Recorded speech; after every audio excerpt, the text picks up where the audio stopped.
see anything. Oh, I wasn't ready. I gotta Jesus, start it what? over. What was I'm that? sorry. It is a shit Welcome show. to I the shit have to show. push loop.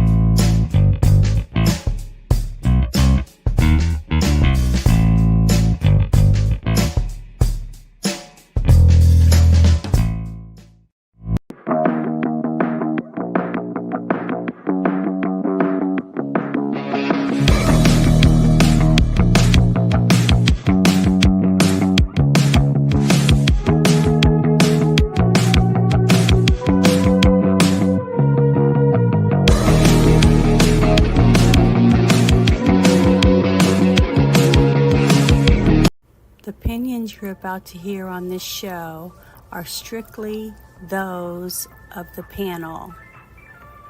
Today's digital landscape with the spread of false information can lead to dangerous outcomes. It's crucial for everyone to think critically and verify sources and reflect on the impact of what they share. Let's promote responsible communication to ensure that truth prevails and actions remain rooted in reality. The following program is rated TV MA LSV. It contains strong language, sexual situations, and violence. It is intended only for mature audiences. Mature. Well, hello everyone. I'm leaving. Now, oh God, I'm so stupid. I forgot to put loop so that it would loop automatically in case I forgot to click on the next thing, because I got to show all the different things so that YouTube doesn't say that I'm trying to do something I'm not supposed to. But oh well. But thank you everybody to the No Shit Show tonight after my last night fiasco. What happened last night? I got pissed off because people were trying to say that Trump is taking it up the ass basically for the Mossad, and so basically screwing all of us basically. What happened? What's going on I now? just deleted it. I deleted the whole show, even though I need the hour or whatever. I deleted it because I didn't want people to use whatever my argument was against me later on in snippets or whatever, you know what I'm saying? So I deleted it from all the channels I put it on and just got rid of it. I said, fuck it. So what's happening now? I don't even know. I got upset because I felt like I didn't agree with him. I told him I'm giving Trump a year, just like I said, till the end of this year to see people be arrested for some of all the piles of information that they have. And that you need to like get over per se. I know, that's what I'm saying. I'm just saying I'm doing that. And these people were saying that basically we're all fucked because he's a crook, just like everybody else. He's no different than anybody else, even though all the things he's done has showed me that he's different. So never mind. I'm confused. That's what that's what the fight was over. From Twitter stuff, or are they not in this show? No, these are people on YouTube. This is in my chat. But the thing is that is there a difference between the chat you have here and the chat you have there? No. The same people listen? Some. Okay. Some well, then here's the thing. Here's my thing to you guys. Mm-hmm. If you say anything to her and you're upset her and you want to basically have somebody to challenge you or basically verify what you're saying, then come to me because I know it all per se. In regards to what's going on. Well, because anybody who basically says all that bullshit, like this is the up the ass and that you're missing the point, per se. What are your theories? What are your thoughts? Don't just start throwing grenades over the fence. Yeah, but that's basically what I was saying. I don't believe it. I just don't. But again, there's nothing to believe there's nothing to believe because they haven't said anything yet. Saying taking the ass doesn't mean anything. Mm-hmm. It doesn't mean anything. It has no meaning. Has no Bart. What it does specifically you say? To me, I just and then the whole thing, and then the whole their point of view, and they have the right to. But it isn't a point of view. It is a subjective view. They said it, so they believe it, and they have the right to believe that. Just like I have the right to believe what I want, and you have to believe the right to believe what you want. But I'm just fed up with people saying that kind of stuff when they don't have any evidence. You know what I mean? They don't have any evidence that he's doing it. So I know. But it doesn't matter. Yeah, Bruce is supposed to be coming, so I'm just gonna wait. But I wanted to start off by something that came across my timeline, and I watched it a couple of times, and I'm shocked by it because I can't believe that they're allowed to do this stuff. So I'm going to play it real quick. Let's see, where is this? Number 6. Darn it, how come these never are in order for some reason? But here we go. I'm getting better at being able to find them on the list. But this, have you seen this? Let me see. Hold on. Maha, Houston, we've got a problem. Hundreds of Taco Bell locations take SNAP and EBT debit cards. These lovely women just ate over $150 worth of snacks before they got out of their car. Surely this isn't healthy, right? But it's the ladies, the way that what they're doing. So just watch this. They're proud of themselves. How many Taco Bell stackers can we eat? I think I'm going to go for 12 this time. I think I could do about 15. I think I can do about 23, just to make it even. Up a Taco Bell stackers. What the fuck are they doing? What are these stackers? I never heard of this shit. What the hell is this crap? It's some kind of food stacked up. This is the 15th one. 17th one. This is my 13th one. I made it past 12, y'all. I'm done with the stackers. And look at their fingernails. This is death by eating. This is stupid. Well, yeah, but crap. The fact that they're paying for it with our tax dollars, it doesn't matter. That's irrelevant. It's all on. It serves 3 purposes: to piss you off, to make them, to kill them off, and to continue the whole process. To stop it. But look at their fingernails. This is what I noticed as a woman. I noticed their nails. Yeah, their nails They got cards, government EBT cards to buy food with, milk, bread. Go back to Africa. The essentials, right? Get the fuck out of here. My nails, okay, they cost me like $50 every time I go. Once a month, I go get my nails done because I want them to look pretty while I'm on, doing live streams and stuff and crafting. If I film my hands and stuff. Okay. And I can tell you right now, some of the stuff they've got done with the pointy nails and different things that they're having done, that's way more. It might be $80 to get their nails done. So they're also getting their nails done. I don't know about their hair or who's doing their hair. They might be doing each other. Maybe they're even doing each other's nails. All I can say is they're using their cards to go to Taco Bell to get as much as they can possibly get and make a video about it. And they're spending all that money on their fingernails. I'm paying for my own fingernails, but I don't know if they're paying for theirs. I wonder if they're able to use their cards to get their fingernails done. I was just shocked because I saw the lady on the left in the passenger seat in the front. I mean, her nails are really long. I don't even know how they do anything. I can barely put my contacts in and do stuff, with these. And they're not really that long. They just look longer because of the way I have them put them on, or paint them. It's like a dip stuff that they put on top of my fingernails. But I like them. I think they're pretty. And I always get the classic French tip because it goes with any outfit. And I sometimes paint my nails depending on, black or whatever, depending on if I'm doing a special costume. But, I just try to make it look as easy as possible before I can just go shopping or whatever. But that's what shocked me is the money they're spending on their fingernails and stuff, but yet they got EBT cards. I was like, wow. I just thought that was way over the top. And they were proud. You see how proud they were? But that's the whole idea. The whole idea that you have a society now, and it's all planned, that you've come to the point where people will just act stupid all the time because again it can't. Well, the first time that they basically said, we can't say the winner is at the Oscars awards. We're gonna hurt someone's feelings. That's where it started from. It's all this crap. So you're at the point now where you have people that get pulled over, adults, because they are children in my opinion. Yeah, they're over 26 years or over 26 and under 40, and you see them. They will get pulled over, and then they will call their mother that they got pulled over. And they will not comply. They won't comply. They understand that they have to comply to officers' demands. They say, no, I can't do that. No, because they've been told they can do anything with their entire life. They're spoiled brats. This is all is coming down here. Yeah. And they've been, and the king is these three cunts have been all part of the welfare system for a long time. That's it. I'm done with it all. It's done. No more of this crap. You know, it's I was just surprised because I'd never seen the video.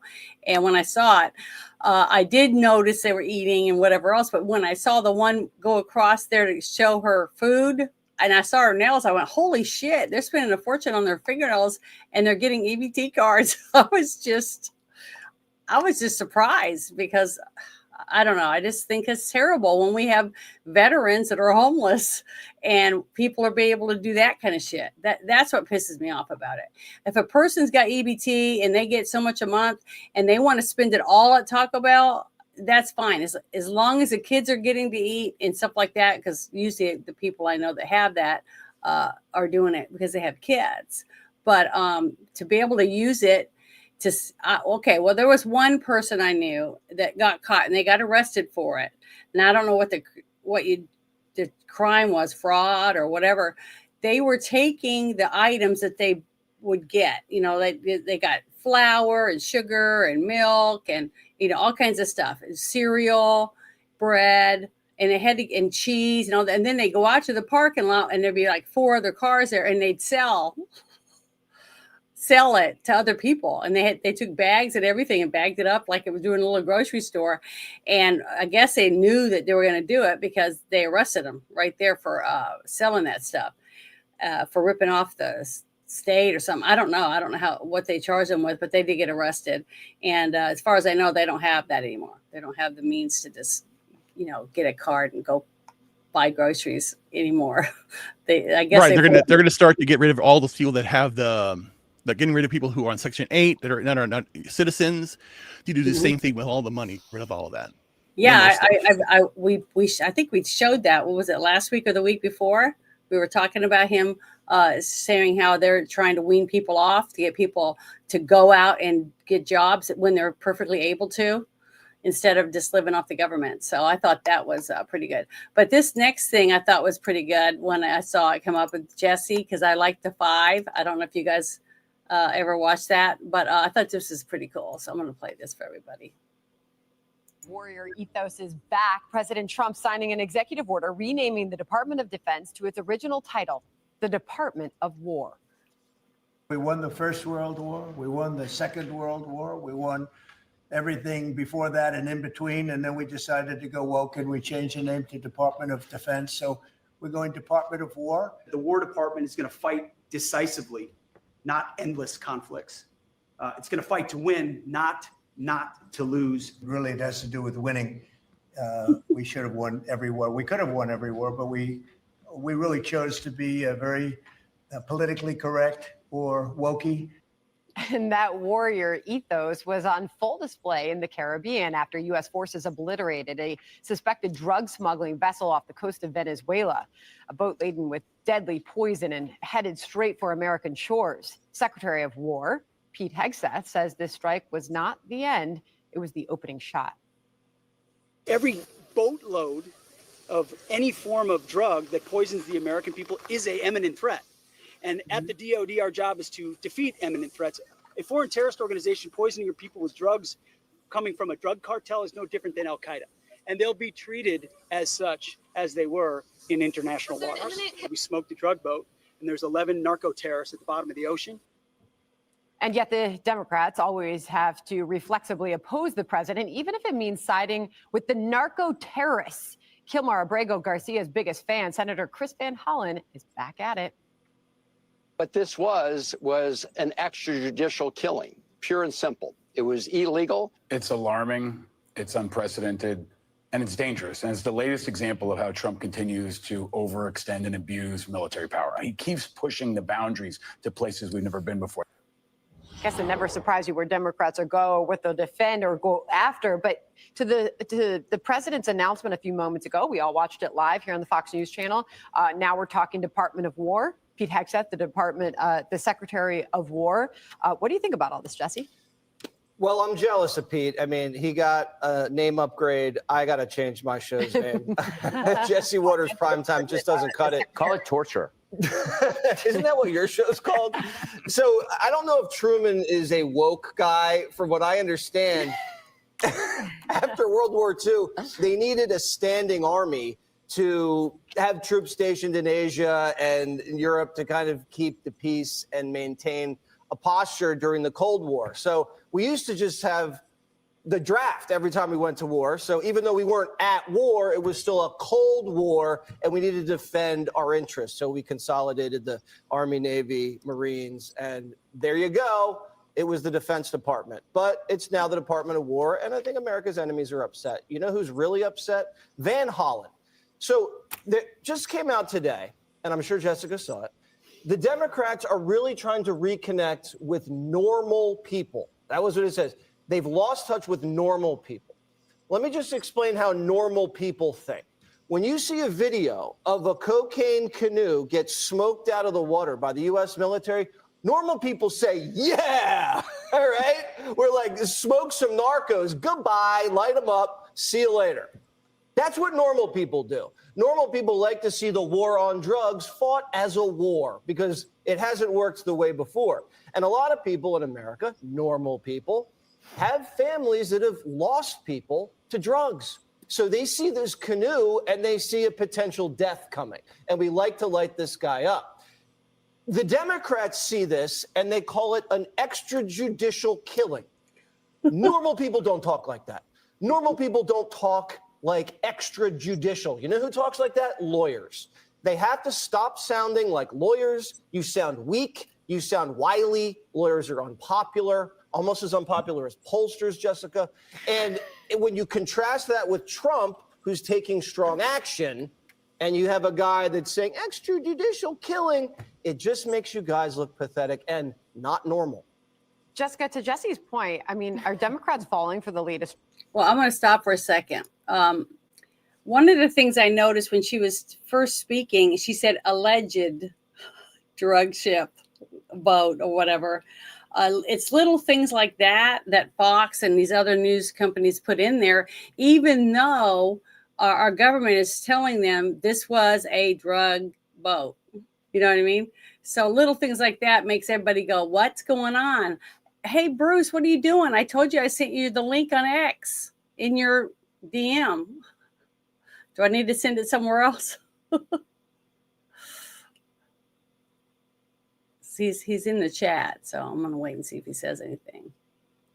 But I'm going to go ahead and let that play and finish playing. I just wanted to add that because she did say alleged trap. Or aren't they just playing right into the hands of Republicans with Democrats now defending drug lords?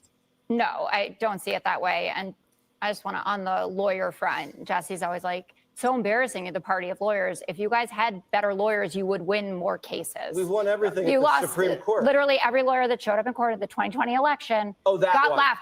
Oh, the big one. That one. The big lie. That was not really Okay. well argued. We got better ones this time, and we're like 8-0. But go ahead, Jessica. I don't want to take Any hoodles. Yeah, Harry Truman, not famously woke.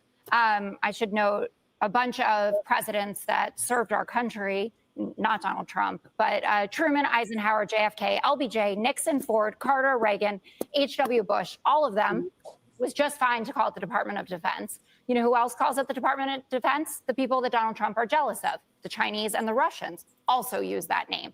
It's because he thinks it sounds more dangerous, more big guy, more manly. Like Jesse said, it's a nickname. It's all a game. And first of all, it passed through Congress. So they're probably gonna have to go back through Congress to do it. So nothing has been changed except that their chyrons get to look that way.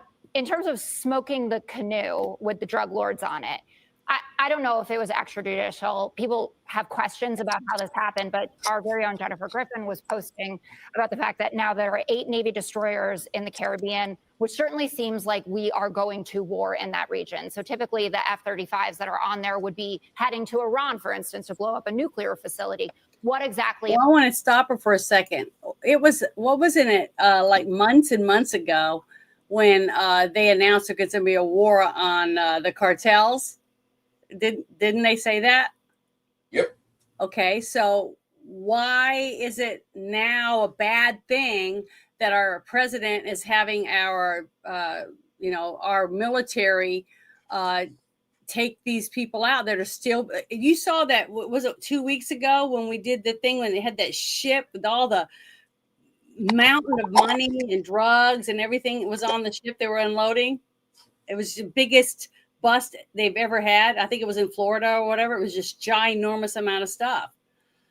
Okay, so I don't understand what the big deal is and why people would be mad that there's not going to be mom and dad in the front seat dead from fentanyl overdose with their kids in the back seat. You know, it to me, it's just ridiculous. It doesn't matter what good thing our government is trying to do to help us on the streets in our cities and our towns. They still get a bitch about it. It doesn't fucking matter what we do or what they do. They're going to complain about everything. I mean, it won't be long and they'll say, oh, look, he's starving the sharks because he won't let people swim in a shark-infested ocean or something. I don't know. It's just, to me, it's so stupid. Or gators, same thing.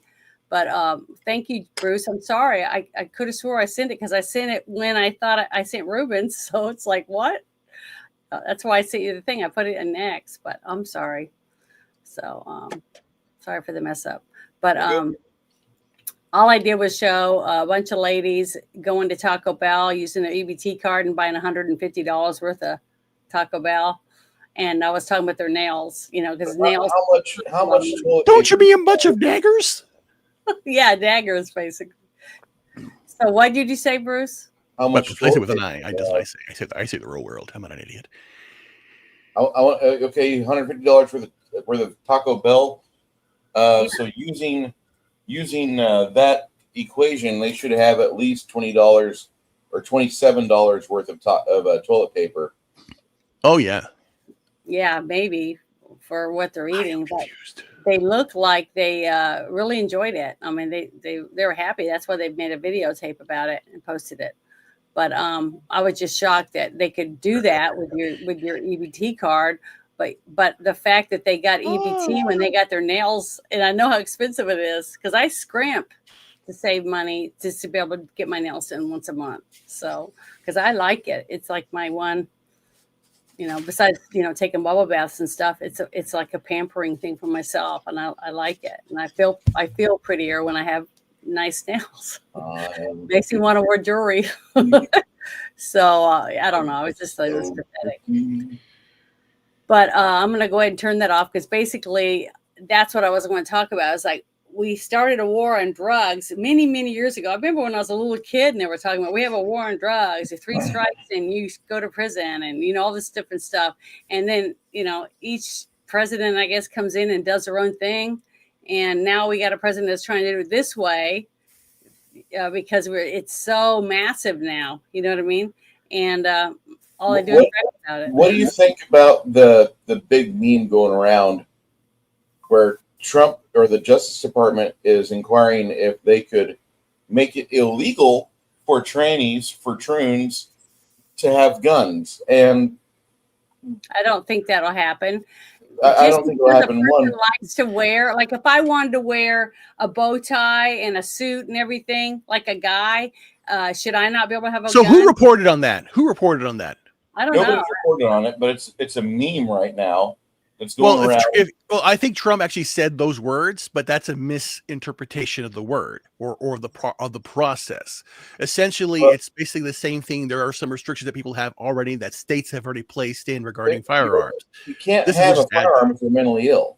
Yes, and that's the whole point because that's what they are. Trans people are mentally ill. You have to understand when you have a counselor at school that talks to a kid that thinks they want to dress like a girl, but they're a boy. And the counselor tells them, yeah, but when the counselor tells them, well, we'll get you the medicine and we'll do this, that, and the other. We don't have to tell your parents, whatever state they're in, right? The thing is, that's not a diagnosis that they have gender dysphoria by a psychiatrist. That's a counselor at school. So a kid that's in high school or college and has a counselor tell them the same thing, that's still not a diagnosis. So you can't go in and say you can't have a gun because you're a transgender when they haven't been diagnosed as a transgender. They just like to dress weird. You see what I mean? There's a separation, and I don't want the government to have that kind of overreach. Because well, here's a funny one. Here's a funny thought. Trump, if Trump talked about that was a prelude to hear the liberals defend the Second Amendment. which anything Trump is going to be for, they're going to immediately it's gonna be dig their against. heels in and go opposite. And I think it's hilarious.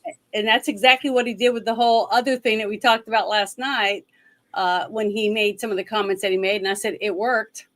Within 3 months of him saying what he said, they released everything. So, you know, he's the number one troll. He says things to get people pissed off because he knows they're going to get pissed off. And then the other side starts doing it.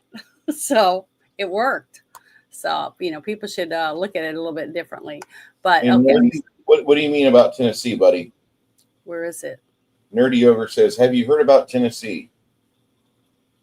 Extrapolate a little bit on that. I'm trying to look through the chat and see. Oh, right here. Okay. Yeah, Now, what happened in Tennessee? no idea. Okay, that's what I'm saying. We're asking him, see what he says. Hey, Grumpy, how you doing, sir? And I should also say, hi, Ruben. I haven't said hello to you officially yet, but how are you tonight, sir? I'm okay. A lot of work to do. Okay is good. Okay is good. Well, you know, I'm doing everything now, basically. I have my own system. Get up. Well, So good. funny. No. I've been doing a lot of writing. Beyond what you could know. Yeah, I shared your one thing that I saw. I'm going for the Pulitzer and the Nobel Prize. Well, I hope you win something good. Well, that's the whole thing. It's like I've gotten to the point now where, because I basically I built my system, and it intakes all my information. So anytime I read anything, I review it and ingest it and then comment on it anytime, so that anytime I can reply back at anything because I already have the data. So that's Okay. why I can create documents so quickly, because I already know all the documents, and I add my aspect. And the one thing I'm doing on any of my documents now is I create a Steelman argument. A Steelman argument is basically supporting their argument, giving their points, and then tearing them down. That's a Steelman, not a straw man, a Steelman. The time is now to stand up, and you have to do it any other way. You have Janet here, who's doing her spaces, doing the show. You have Bruce, who's, you know, out in the doing his thing and trying to keep sanity with, you know, going on with the what is it? What is this thing called? Role-playing game, Whatever they are. I don't know what that thing is. I don't. RPG games. Whatever that thing is. It's, you know, trying to keep some kind of sanity in a crazy world, and me, I'm doing my thing that, you know, yes, that is, you gotta get it done. But Bruce, I posted it. Did you see it? I just put it in your private chat. So if you go ahead and click that and share that. Okay, I'll sure will. Let me open it up for us. Okay, now I got to share it. Here we go. New Tennessee law requires gun safety course in schools. Hey, I think that's great. We used to be able to do that in some states, didn't we? Where you could opt into taking certain classes, just like driving class. Mm-hmm. So I think it's great. But you want me to play the video? Is it a video? I don't. Yeah. It just looks like news for me, but go ahead. Yeah, here we go.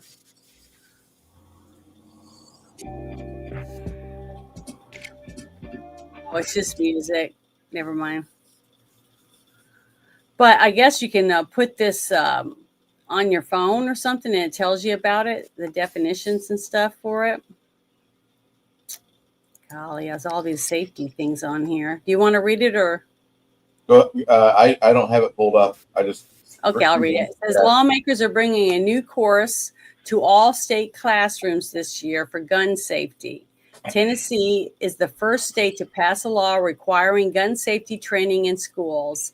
The idea is to teach kids how to navigate guns in their homes and communities, especially in a state where firearms are prevalent. The Department of Safety and Tennessee Wildlife Resources Agency distributed educational materials and a video lesson to school districts this week covering the topic of gun safety. The tone of the younger level is different than it would be for our older students. We want families to know that too, explained Wilson County Schools spokesperson Bart Barker.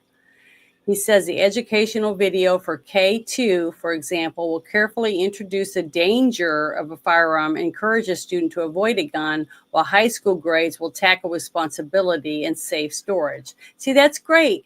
That's part of the problem. I grew up and my dad had all kinds of guns, but he would clean them. We would see them. He would show them to us. He would talk about them.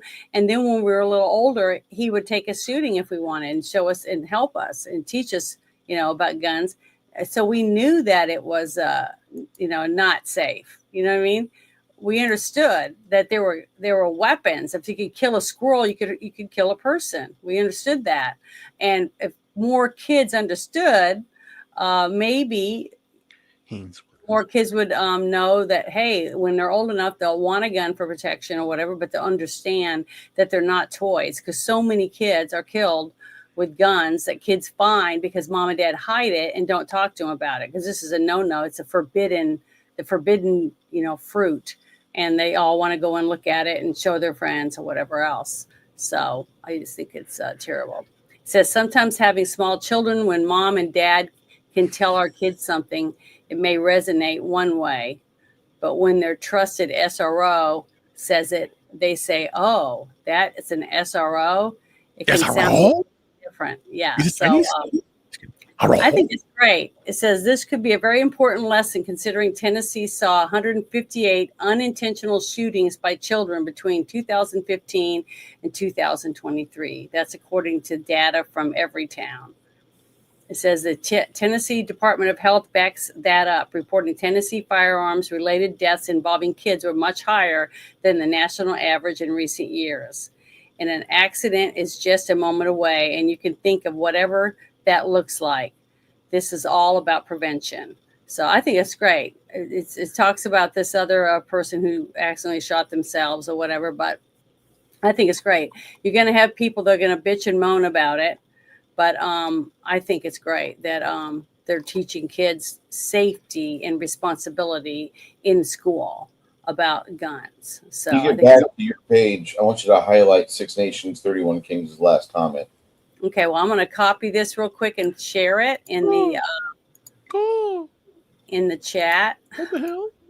Real quick, because I want people to be able to see it, and then I'll share his 6 Nations. This one, children one, right here. Yeah. Perfect. Yes, it's working. Good. Yeah. Sorry, I'm basically taking over the world. My dad taught us how to shoot with a revolver. It was a small handheld gun. It was my mom's, but you just put one bullet in, and then we put a bullet in, and we'd shoot it. So what have I not shot? I've shot machine gun. I've shot rifles, pistols, Glock guns. I haven't shot a 50 cal. I have. And my uncle had a 30-06 Winchester, caught deer from like 2,000 yards. That thing was a sucker beast. You load that thing up, you get ready, sit there, look through the sights, hit it, it just kicks. I tried to. Now I can't tell you what kind of gun it was, but it was huge. I mean, it was a really, really. And we only had the earplugs. Shit. And it had these legs that popped out on it, so you could shoot elk with. Yeah. When I was in Alaska, and I don't know what we were shooting at. We were just shooting at targets, some kind of targets, and I shot it, and it clipped the top of my shoulder. It hit this bone. I thought I was going to die. I mean, it hurt so bad. I didn't even get the target, but I never shot another one. The day that we were shooting the video for the Black Rifle Coffee Prius video, I delivered some ammunition out there into the Uvalde Ranch area where we were at.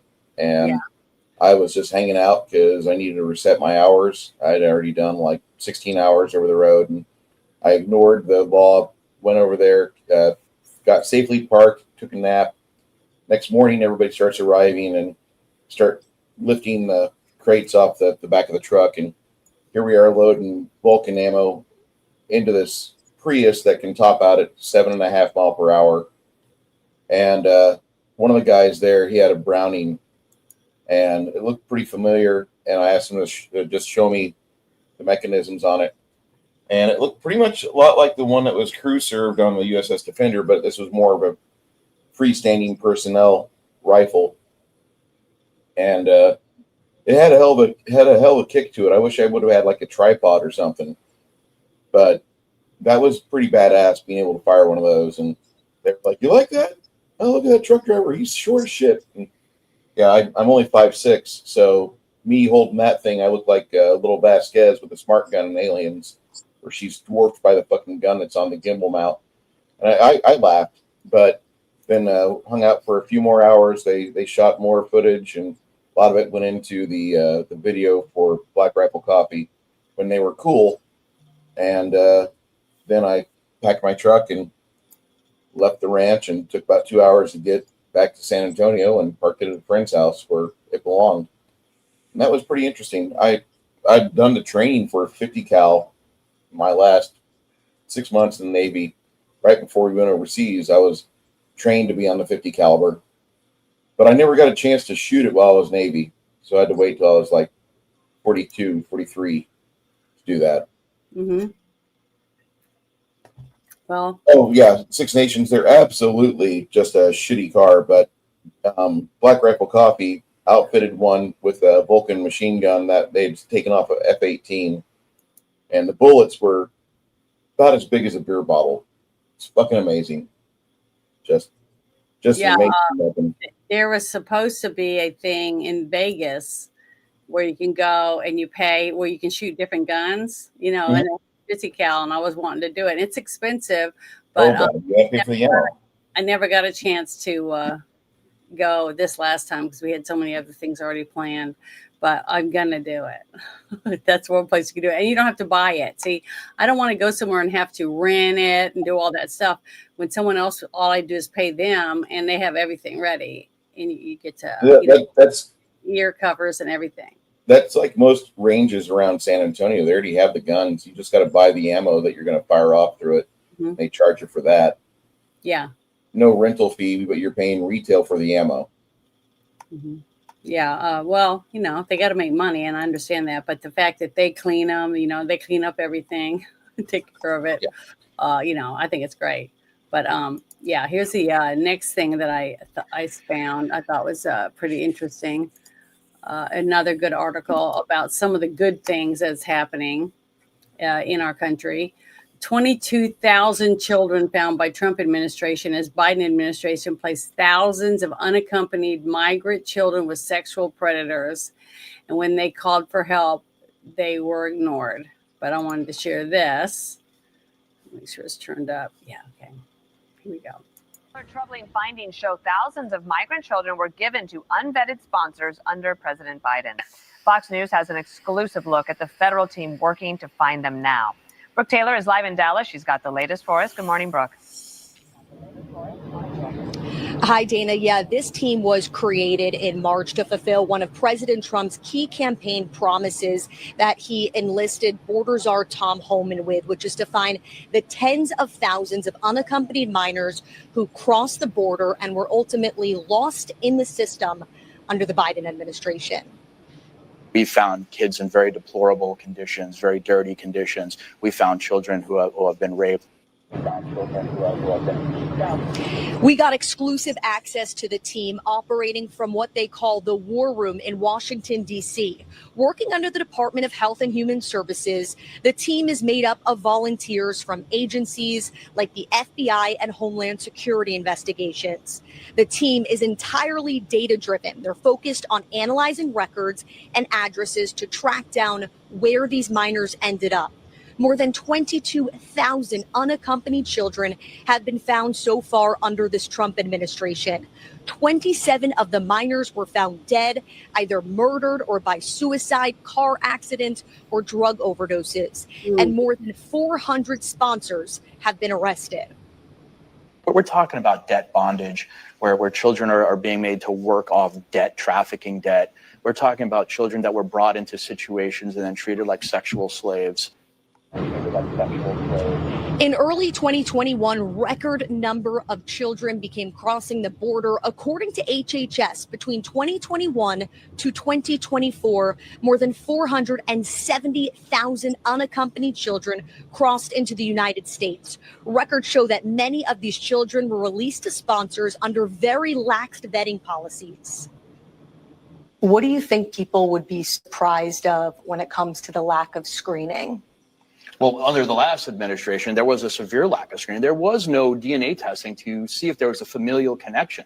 Children were released to people that said they were their parents who were not. And in many cases, the data is horrible. What the Biden administration was taking in and actually putting into our computer systems was not the right information. So now we have to draw that all back in and deeply investigate into where some of these children went. And under the Trump administration, sponsors now have to get DNA tested. They have to get fingerprinted and show proof of income that they could actually take care of the child. Dana. Well, I think that's really, really good that they've gotten that many, because I'm really surprised. But I remember when we first started talking about this, and we had a couple videos that we shared, and I think it was Dr. Phil. He went down to the border and was asking questions when the new people were going in there and finding all these, finding out about all these kids that were just handing them over. This was before Biden had left office, but that Trump had won. We had showed a couple of videos, and he was asking questions about how Trump had done it before and how the Biden administration was doing it. And he said that when Trump had it before, they did a finger swab, where they were doing DNA to see if they were related, to any of the people, like uncles, cousins, or whatever. Because you can go, I think it's like 6 generations or whatever back and tell with one of those fast things. And then they just quit doing it because they were getting people that were bringing like 30 kids with them. And they didn't want to deal with it. So they stopped doing the DNA test. And I talked to all my baby mamas, and this is what I got. Yeah. So it was horrible. The thought of it, because they just look at children like they're just pieces of meat. They're nothing. They're just like a dog toy. There's another one right down the street. Get another one. Because you can sad thing is, like I've said before, you can sell drugs one time. You can sell a kid over and over again. And that's a terrible thing to think about it, but it's a fact. And that's why human trafficking is the huge moneymaker for the cartel, whether people want to believe it or not, but it's a fact. And I'm thankful my DMs, Janet. Yeah, I did. I just checked it, and I'm about to share my screen so I can share that. So hold on just a second. It's in Discord, so I got to go down. Let's see, a window. Yeah, here we go. Here it is. This was just sent to me. It says, breaking right now, a 14-year-old girl has been rescued after being kidnapped, human trafficked, and raped for 2 weeks by an illegal alien working as a delivery driver in Florida. And that's the guy's picture. That's pathetic. But thankfully, they're catching as many as they can. I mean, Florida has been just capturing so many bad guys and arresting so many drug dealers and confiscating money, guns, bling off the people and their drugs. So they're definitely working hard in Florida to crack down all this stuff. Thank you very much for Woke Breaker for sharing that with me. I really appreciate it, because every time they get just one, and save one kid, we're making a difference. Because even if we spend $100,000 to save one kid, it's worth it to me. It could be your kid. That's how I look at it. But now this young girl is going to need all kinds of help.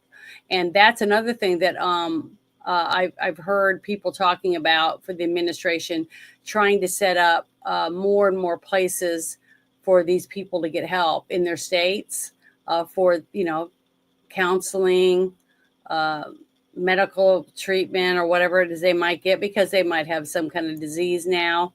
It's just terrible. People just don't think about the aftermath of, what happens to you. So yeah, it's terrible.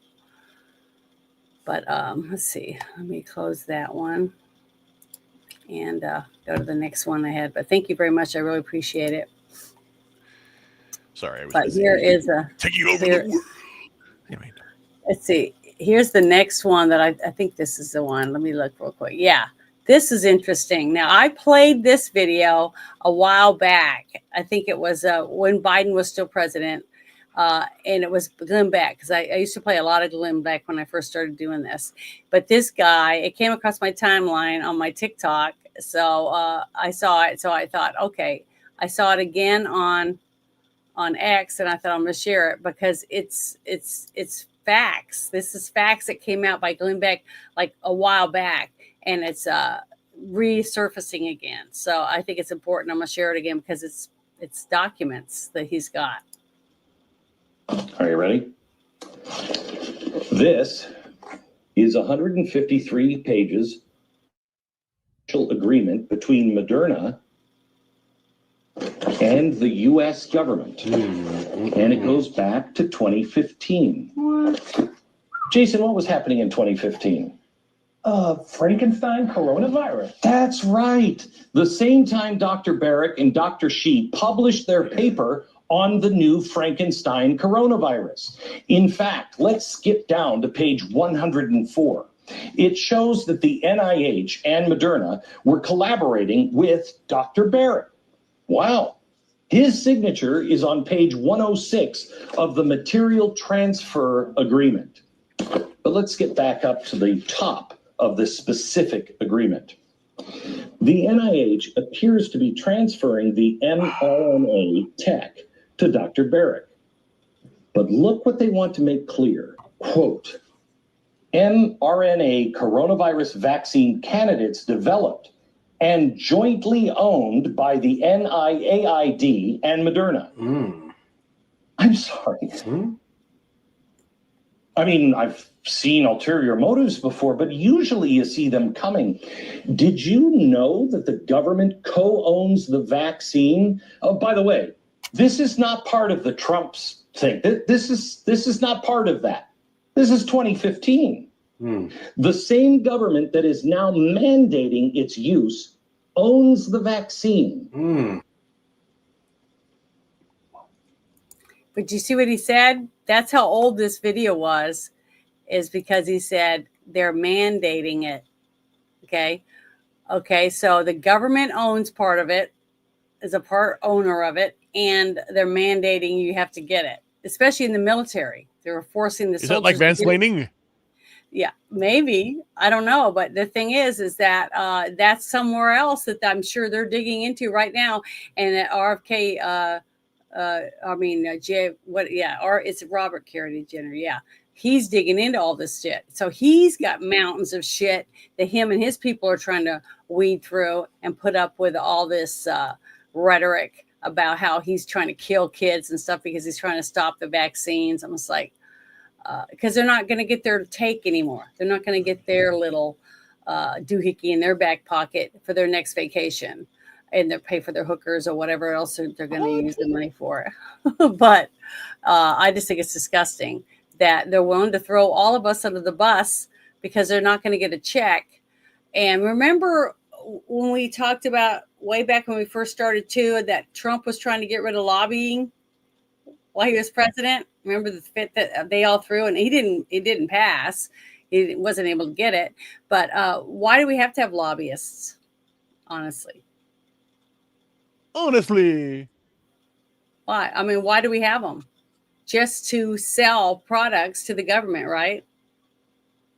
So why do they have to go to the congressman? Why can't they go to the department heads, like to the military people at the top, and say, hey, we want to do this, that, and the other, but not go to Congress? I don't understand that. I don't understand how a congressman, a senator, or any of these people, a state representative, can get money for putting it out on the floor or giving it to this other person and shit like that. I just think that's all should be legal. I just think it's wrong, and I wish they wouldn't do it. What do you think, Bruce? Do you think that we should get rid of lobbyists or not? I would like to see lobbyists go away. I don't think it'll ever happen.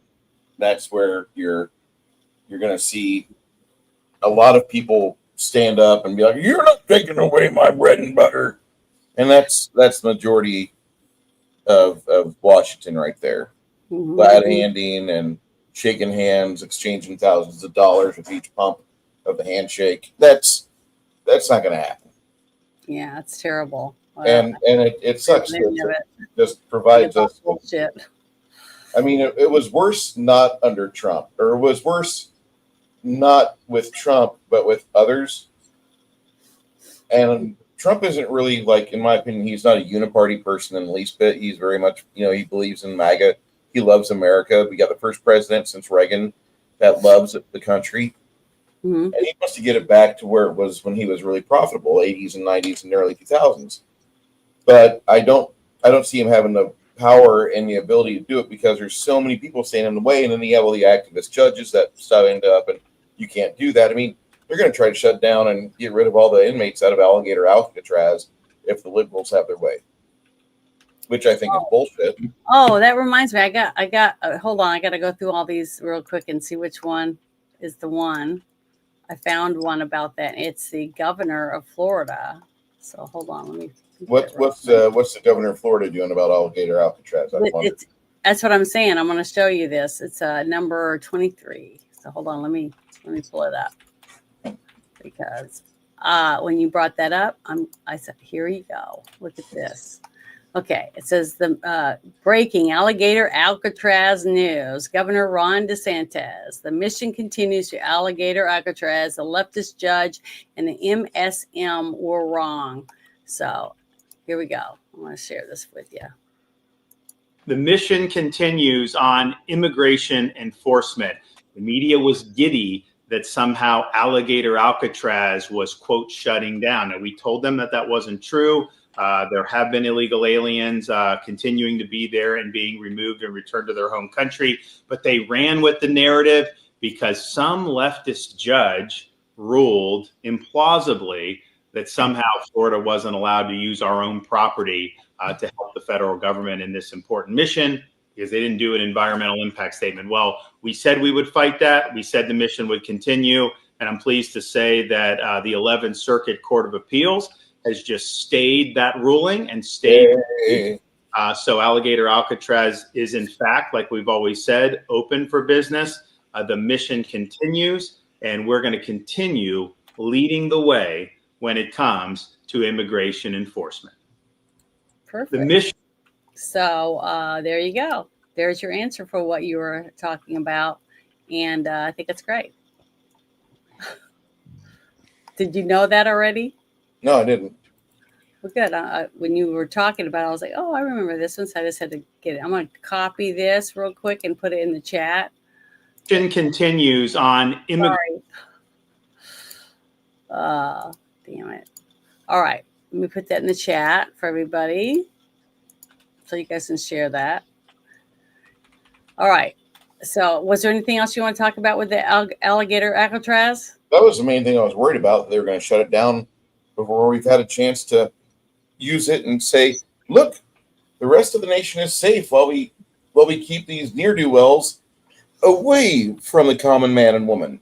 Mm-hmm. And I think that would be a splendid idea because a prison's supposed to keep the rest of the populace safe. That's all there is to it. And this lady trying to shutter it makes me really upset that she's being paid by somebody else to try to do this. And I honestly feel that. Maybe I'm wrong. No, I think you're 100% right. And that's another thing. Every time we get these judges that rule against, what the administration is doing, and they expect everybody to just fall over, and say, oh, well, we quit because this one judge said it. That's what it used to be. Judge somewhere. There's going to be a judge anywhere. You can go in Podunk, Hillbillyville, and they're going to find a judge if they pay them enough money. They'll say whatever they want. It used to be that way where whenever a judge would open their pie hole, everybody else like, oh, obviously you stand for justice and you stand for the law, of course. And you'd see that happen. Yeah. 9 out of 10 times they would put the kibosh on something that might be good for Americans or good for American job growth or the economy. And here goes the executive branch, the legislative branch, excuse me, and they stand in the way of Americans succeeding. And it seemed like it was a common thing to see all the time, especially when the half-cracker Barry Soetoro was doing something, and you'd have a group of judges that would be like, no, that's not right. And then there'd be one liberal judge out of like some Cracker Jack box that she'd be like, well, actually, and because Barack is wanting to get his thing done, we would never see anything happen constructive for America during his administration. He would lock it up in courts until he got his way.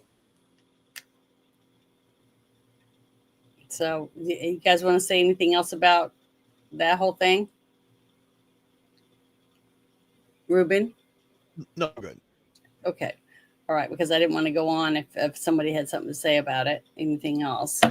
Because I tend to go off on, whatever on my own. So I don't. I just wish we had like one of your sisters in here. If we had one of your sisters in here, you two could just shout at each other. Well, I was going to tell you something. I talked to Sandy today. I told you I was going to talk to her, right? Yep. And she asked us to review the movie Swordfish with Hugh Jackman. And then oh, my bad. Halle Berry's in. She said that she wants me and her to go back and forth about the movie, and she wants you to be painting a bust of Hugh Jackman. So she can critique you on different things that you're doing while you're painting it. That's what she was saying. I just would be testing out some supplements while the two of you are in the same chat with me. That's all I'd be doing. So, but that's a movie she would be interested in coming because she thinks that Hugh Jackman is a hot in that movie, and she loved that. She loved that movie. She's the one that got me to watch it because I had never seen it. You guys got the eye candy of Halle Berry topless, basically in it, and she's very beautiful. And we get to look at the eye candy of Hugh Jackman. So there's actually a better movie with Hugh Jackman in it. Let me go find it up IMDb and I'll see if I can find it on. I just thought it was great when she said that because she talked to you a little bit today in the shit show chat. So that's why she brought that up. We DM'd a little bit, yeah. Yeah, so that's why she brought you up. She said, "Have you guys done this movie?" And I went, "No, not yet." It's on the list though, because I've told him to put that on the list. It is on the list. And then I told her, I said, "I got a huge on my wall right behind my computer. I have Hugh Jackman cut out, because I do promotional work, so I keep all the stuff. I got giant boxes of cereal. I mean, I got tons of stuff." They're not real cereal. I mean, it's just a big prop or whatever, but I get to keep all the props. So I would take that Hugh Jackman and put him up, behind me or whatever while I did the show, when we're talking about that movie. I want to put that on the list. I'm going to put Deception on the list. Okay, because I haven't seen this. Deception is 2008 with Hugh Jackman, Ewan McGregor, and Michelle Williams. Yeah. What's it about? What? What's it about? Well, an accountant is introduced to a mysterious sex club known as The List by his lawyer friend. But in this new world, he soon becomes a prime suspect in the woman's disappearance and a multi-million-dollar heist.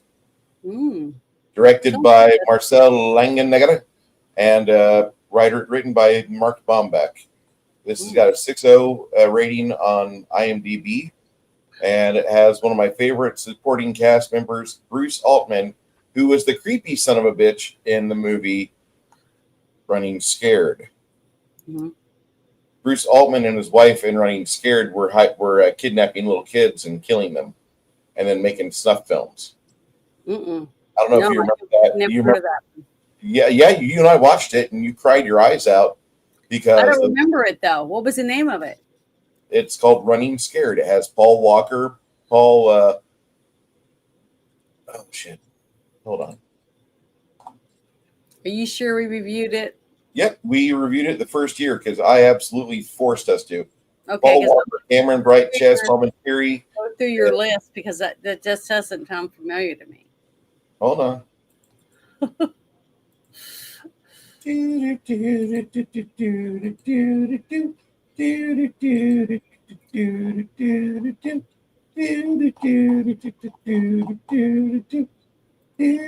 know I would cry for sure, Oh yeah, you cried. but I don't remember that movie. That's the one that you're talking about.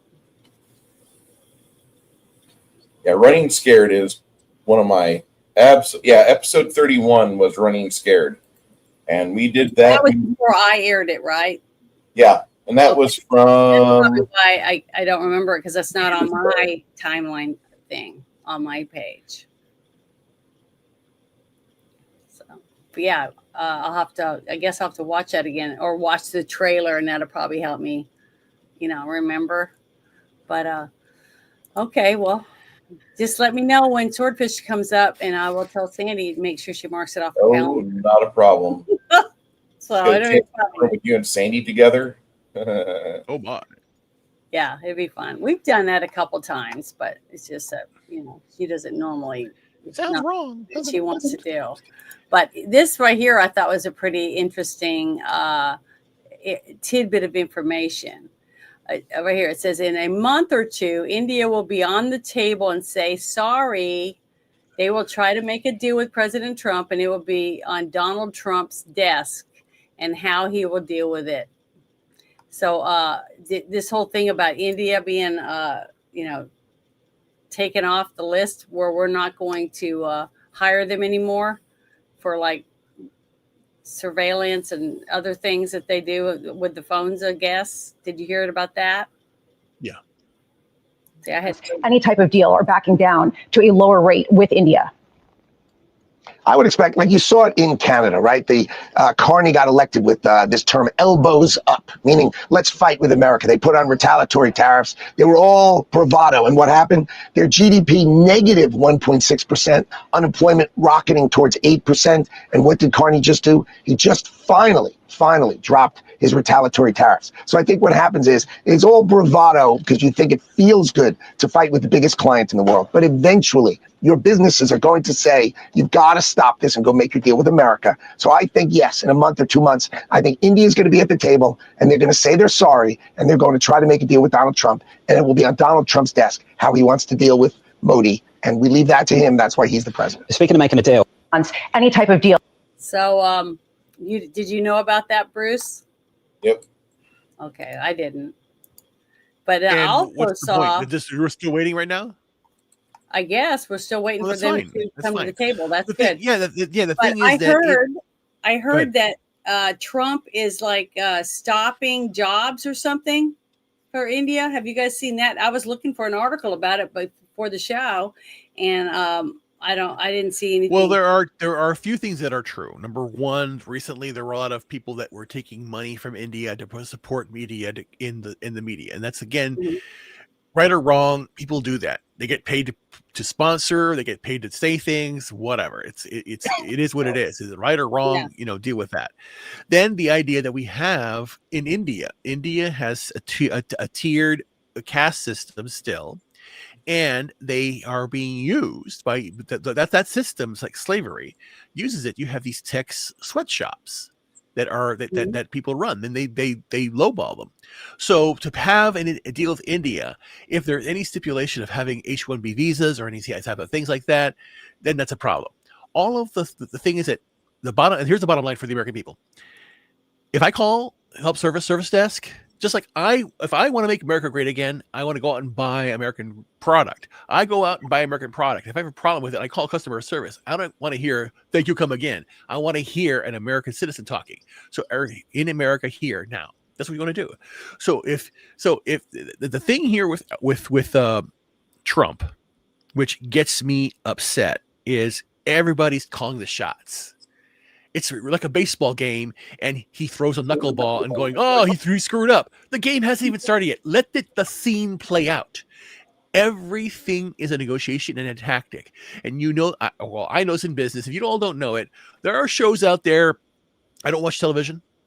they're probably wrong. They over dramatize, but it is true. Yeah. Things, but the thing is that here's the one thing I do not like about scripted television that real life doesn't. Nothing gets resolved within an hour. It takes months, years, sometimes to happen. Okay, I run projects. I do things. So, should India be involved? Yes, they have tech stuff, but let them severse anything else. The only caveat here is that India can get in bed with Russia and China, and they can have a BRICS. That's part of the BRICS nations, so they could do something. So we have to make some deal with India, like we did in Saudi Arabia. We're making deals. We have to do this. It's not about who makes money. It's what's in the best interest of the United States and for the world. Yeah, I 100% agree. 100% agree.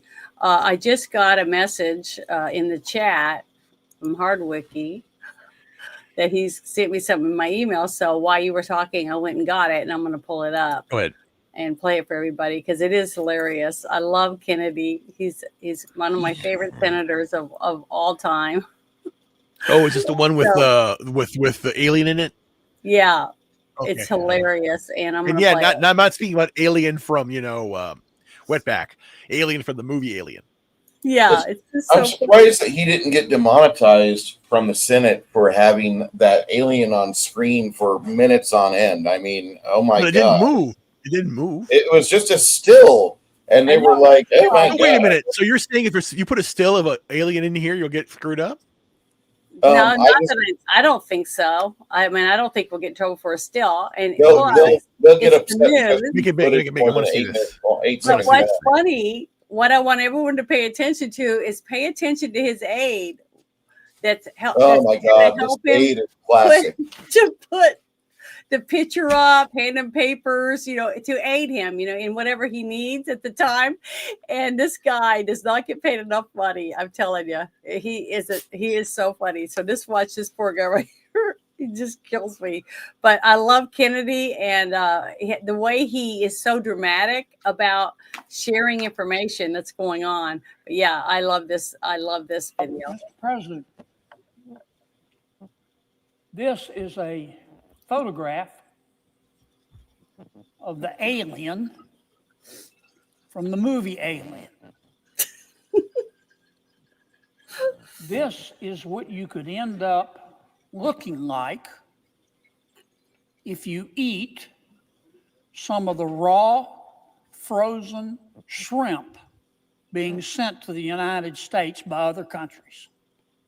And Mr. President. And the reason he's talking about it. What the fuck is this? Why? Because the shrimp, if you saw the whole thing, which I played yesterday, was it's radiated shrimp. It's been exposed to radiation, but they sent it to Atlanta. To Georgia, Alabama, Texas, Arkansas. And there's a couple other states, and I can't remember the rest of the list, but that's what he's talking about.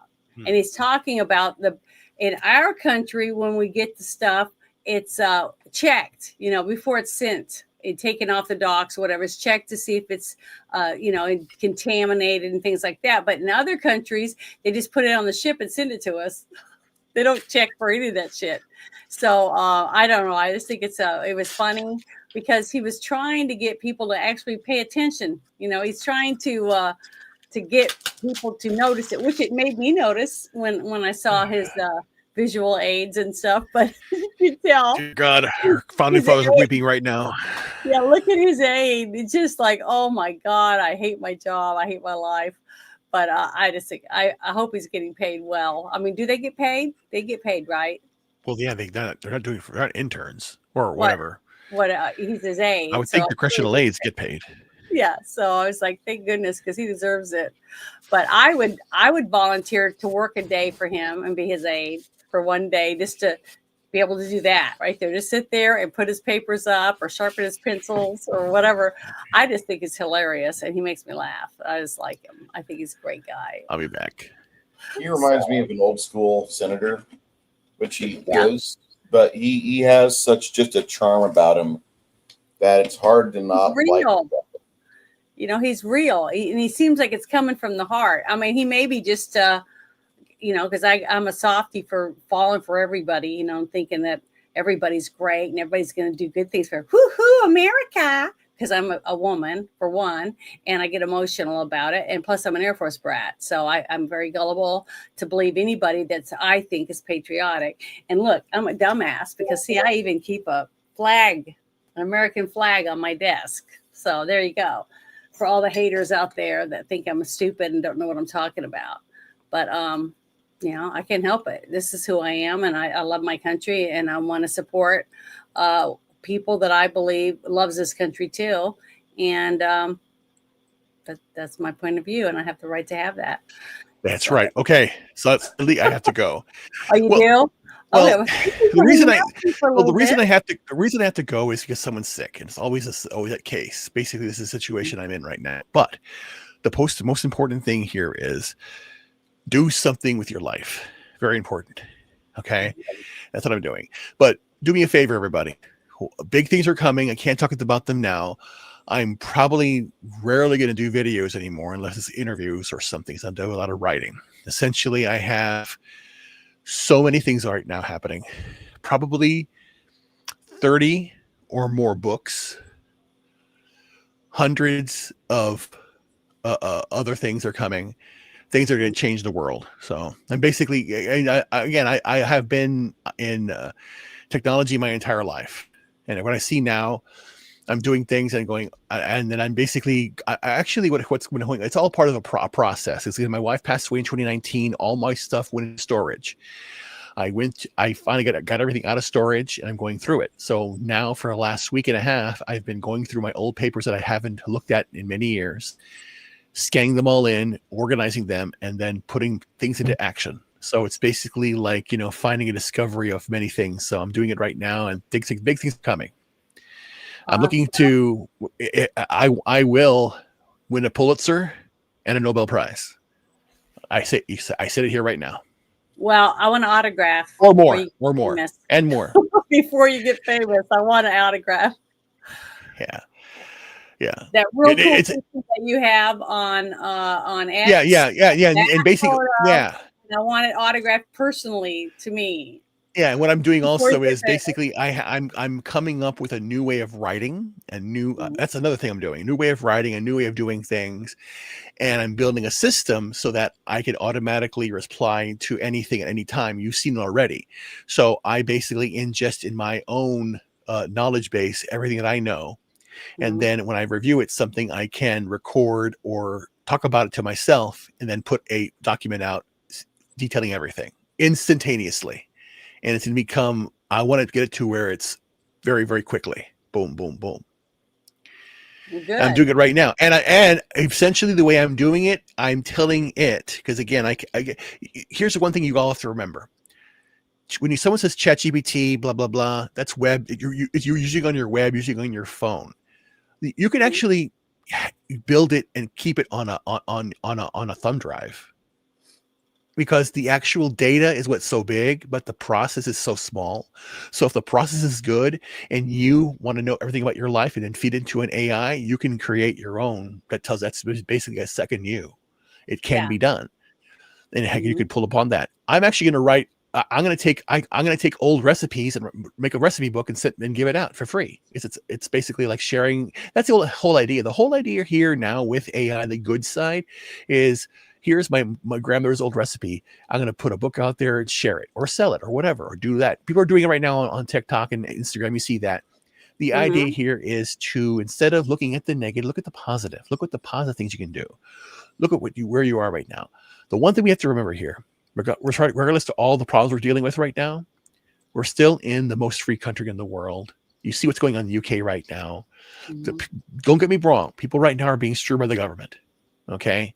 But it is our duty to continue to fight for freedom and justice for all. Yeah. My name is Ruben Chris James. I endorse this message. Just kidding. I will never run for office. If I did, when I was 9 years old, I wanted to be president. And you know what I said? I said at 9, I said the following: I promise you nothing but to get the government out of your way. Thank you very much. Good night. That would be my thing. My whole platform would be, get the government out of your way. Government. No, get the government out of your way. It's not having government. It's getting out of your way to do the things you want to do. Basically. Anyway, guys, follow me on Twitter. My Substack's what I'm doing is everything's going to start like the trifecta will be Twitter, Substack, and my website, which is going to go live again, and that will hold everything. I will do consulting. I'll do application development. I will work for clients. I will write my books. I will do science, technology, music. I've already written. I have plans for 3 symphonies just for next year. I'm going to have them finished, and then I've written a poem series for President Trump. I'm going to send it to him to read next year. Because remember, next year's the big 250th. Let's do this. There you go. That's his Twitter. So if you're on X, get on there and put Ruben's name in and follow him. From there, my Substack's there. Everything's there. Watch it all there. Articles are coming out, opinion pieces, rebuttal pieces. Because again, the fact that Adam Schiff can, or any of these assholes can put things out there and no one will say anything, and someone says, I'm not going to go out there and say, you're a dick. We all do that. No, this time it's receipts. No, motherfucker. Everything you said, here are the lies, here are the sources, and it's all sourced instantaneously. I am going to be if I'm doing more news journalism than these fucking idiots that ABC, NBC, no, I'm done. Who do I trust? I really trust Cheryl Atkinson, Catherine Herridge, and Laura Logan. Those are the 3 journalists I trust the most right now. Good. You're following some good ones. But that's what you do. But anyway, guys, talk to you soon. I got to get some going, but hang in there. Thank you for hanging out with me. Take care. And Bruce. Bye. Bye. Well, good. That's awesome. See, he's always busy. He's always got something, going on, and that's good. Just stay busy and keep trugging along.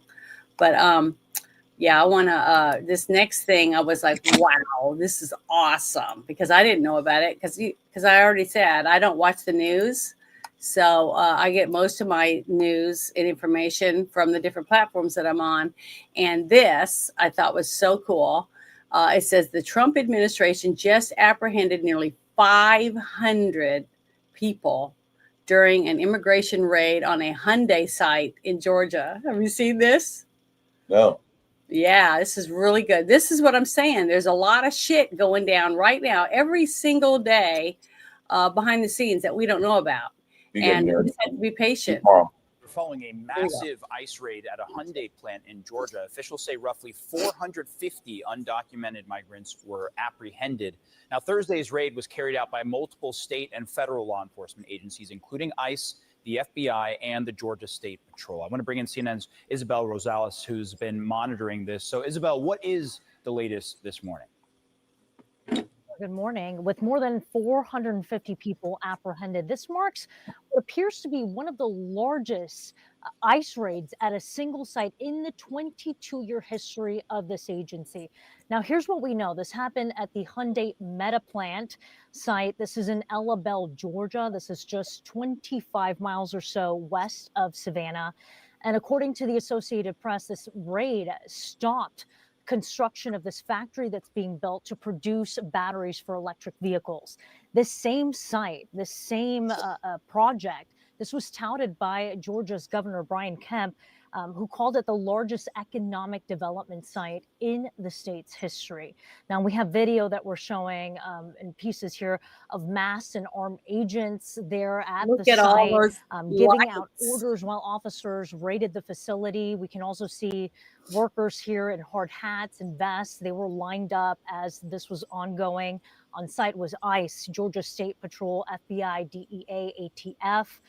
They were executing, Omar, a search warrant that DHS says is part of an ongoing criminal investigation into this, quote, allegations of unlawful employment practices and other serious federal crimes. They're saying that this sends a clear and unequivocal message, too, that they're taking this very serious. And here is the special agent in charge, what he had to say about this raid. We are making many arrests of undocumented individuals. We have encountered many lawful employees working here, United States citizens and lawful permanent residents, and they are, of course, being released. Meanwhile, Hyundai says it is cooperating with law enforcement, saying this: "We are committed to abiding by labor and immigration regulations." And meanwhile, Omar, on this same day, hundreds of miles away in upstate New York, another large raid at a work site. Dozens of workers at a family-owned plant that makes nutrition bars were also apprehended during an ICE raid. CNN affiliate WSTM reports that about 60 workers were detained. New York's governor condemned this raid, saying it doesn't make their streets safer. And the owner of that nutrition plant told the New York Times that the workers had legal documentation to work in the U.S., calling this ICE raid a, quote, overkill. Omar. Well, Isabel, thank you for bringing us those details. The scale of those raids, notable at the very least. Yeah, I think it's awesome. And I love how all these people, some rhinos and Democrats saying, oh, all these raids don't stop crime. These people are already breaking the law. They're breaking the law. They're criminals because, and the companies that are hiring these people and paying them basically under the table is undermining all the people in the surrounding communities around these businesses. Yep. Instead of paying taxes to the community for all the employees they have, paying for their health care and all that stuff. Because when you get a job and they offer health benefits and they offer eyeglasses and they offer all the different things, right, that go along with your job, you know, the different things that you're getting with it, the incentives basically to stay there and work for that company, they're not giving it to these employees. And this one, they just took 500 people that are getting paychecks under the table, so that not paying taxes on it. And I'm pretty sure all of them are still living in our tax funded housing. They got their EBT cards and whatever else, and they're going to the clinics for free. They're getting their eyes done if they're getting their teeth cleaned or whatever it is. And their kids are going to school with our kids that we're paying taxes for our children to go. And these kids are going for free. See, it's hurting all of us. Okay. And they act like it's, oh, you guys are so trivial. Rah, rah, rah, rah, rah. But guess what? They're not paying for it. If you went around and you asked all these people that are bitching and moaning to take the money out of their own account and pay for that family, they're going to say, well, yeah, they're going to hem-haw around then. See, that's the problem. They don't put their money where their mouth is. And if they did, then I'd say, here, sponsor this family and let them move into your house and you take care of them for a year until they can get on their feet and do whatever, apply for their citizenship and whatever else, and learn to assimilate and speak the language and whatever else. But they don't want to do that because they want you, the taxpayer, to pay for these people because they're not willing to do it themselves. And I think it's bullshit. And I'm glad to see these huge raids going on. I've even seen a few. I don't know if it's really raids, but I have seen some a couple of times going from one place to the other on the interstate. Huge amounts of vehicles, like sheriff vehicles, like 7 or 8 of them with lights going. And so I don't know if it's a crackdown. Isn't Kristi Noem in charge of the drug stuff too? I think she might be. Okay, so all that, I've been seeing tons of different stuff like that, upbeat. But guess what? When I'm driving down the road and I see a whole bunch of sheriffs coming, I'm not freaking out thinking, oh my God, they're after me, because I'm not breaking the law. I'm not doing anything. So anyone that's whining and complaining about the cops' presence and stuff like that, all have to be people that have something to hide. Because unless they come to your house and they harass you for no reason, then you can bitch about it. And then other people like me will try to defend you and help you get the benefits that you deserve, because they don't have the right to go to your property without cause. Just like they're not going to come down my driveway and raid me unless someone tells them, hey, calls 911 and says, whatever, doxing me like they were doing with a bunch of people, trying to get the cops to go to their house in the middle of the night and stuff. I don't remember what that was called, but whatever that was. But, unless they're doing something like that, then that is wrong. But to arrest criminals that broke the law by coming here illegally, knowing it was illegal. If you have to climb over a fence to get into Nancy Pelosi's house, it's still breaking the law, right? Mm-hmm.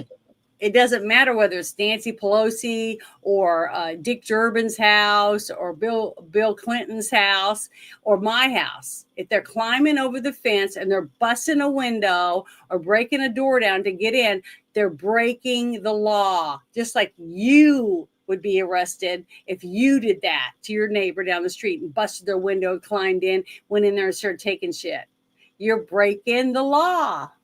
And why you bitch and moan that they're arresting these people, and a couple of the videos that I showed over the episodes that we've done, that one where they're doing that drug raid and there's all those people across the street thinking it's ICE and they're protesting, and I'm like, these people are fucking idiots. I mean, they're just stupid. They just want their 15 seconds of fame and to put it on Facebook or whatever, saying, look at me, I was fighting against ICE, and they're not even knowing that it's a drug deal, and they're busting a bunch of people for drugs, fentanyl, and all this other shit that it's pathetic because they don't give a shit. They're not thinking about their own kids or their neighbors' kids, or I don't know. I've never I seen. like my neighborhoods being fentanyl zombie free.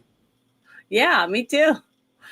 I've just never seen so many narcissistic people out on the streets all saying, look at me, I'm stopping ICE, or waving their Mexican flag or their flag from Guatemala or their flag from the other countries instead of waving the fucking American flag. If you're in America eating off the taxpayers of American citizens, you should be waving this fucking flag saying, look at me, I'm in America now. That's what you should be doing. Sorry, I'm gonna get pissed off again. I can't help it. It just makes me so angry. But yeah, it's nice. I'm enjoying seeing all these takedowns, and it's little here, little there, but you have to go search for it. It's not like it's on everything. I'm having to look for stuff when it comes to this kind of good news. It's always bad shit. They just whatever. But this was interesting and was kind of creepy when I saw it. So be ready for this. This is weird, but I like this guy. Have you I've had him on here a few times. His interviews he does. Sean Ryan show. Yeah, SRS is good. I'll be right back.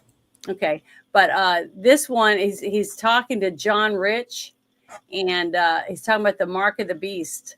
So I just thought it was really interesting.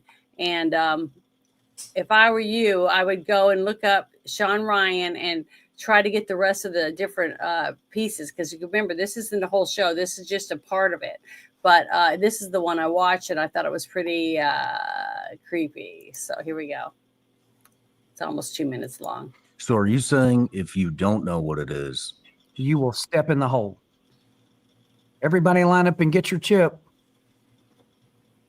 This can't be the mark of the beast. We're all still here. Okay, I'll take my chip. What does it say about people that take the mark of the beast? If you take anyone who takes the mark of the beast, their name is not written in the Lamb's book of life. That's the book. That's everybody that belongs to Jesus that's going to heaven is in the book, the Lamb's book of life. If you take that, you are not written in the Lamb's book of life. I'd say that's a pretty final move. So can you imagine if you didn't recognize that for what it was because you didn't have the discernment in you? And where does discernment come from? Does it come from you? Where does it come from? Faith. The Holy Spirit, right. Mm-hmm. So if he's not in you and you're not able to discern that and you walk right into that wood chipper, well, there you go. People need to think about that, because, I mean, I'm telling you, with AI coming on board like it is right now, we're not that old. Very good chance we live out our years like we're supposed to. I think we see it. I think about it all the time. I think we're going to see it. And I think that's why you're seeing a revival happen amongst people. I think that's why on my little tiny scale, I get hit with particular songs, which allow certain conversations to happen. I get to sit with guys like you and talk about it in front of millions of people, get them to think about it. That's my little role. Because I think it's upon us. I think it's coming. So are you here, Bruce? Or are you still gone? Well, I don't know about any of you in the chat. I don't know what your beliefs are or anything like that, but I do believe, and I try to live my life the best I can to do good deeds, to help others, to help animals, and to respect nature, and use the little bit of knowledge that I've learned through my life to benefit others, and to do good things with it. And I'm hoping that it's going to get me somewhere up there. You know what I mean? Even if I'm not right next to God, because I don't expect to be able to see the throne of God or whatever type of thing. But to be able to earn my keep, whatever, to go to heaven so I can be with my mother. That's my number one goal.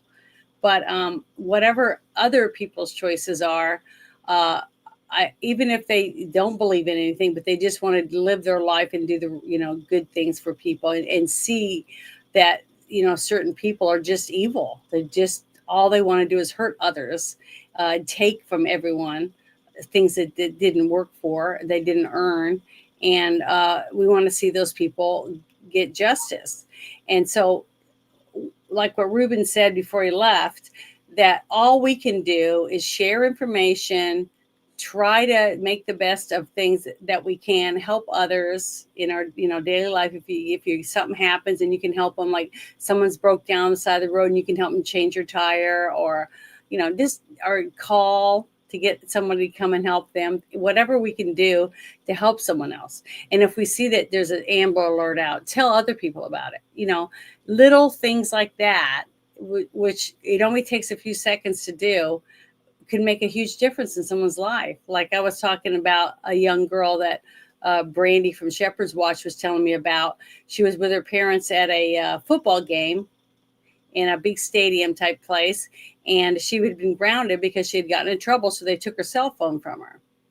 I don't remember how old she was, but I think she was like 14 or something like that. Well, she had to go to the bathroom, so she had to leave their booth that they had and go down around just a little ways away from where they couldn't see her, but it was down the, corridor to go to the bathroom, whatever. And then she didn't come back. So her parents started freaking out, and they started looking for her and stuff.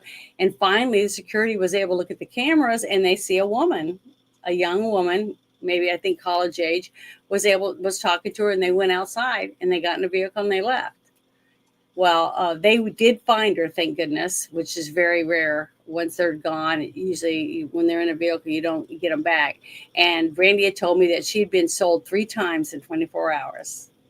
And it was a miracle that they were able to get their daughter back from being sold that many times. 1, 2, 3. That the passing hands, cash, give me this, give me that.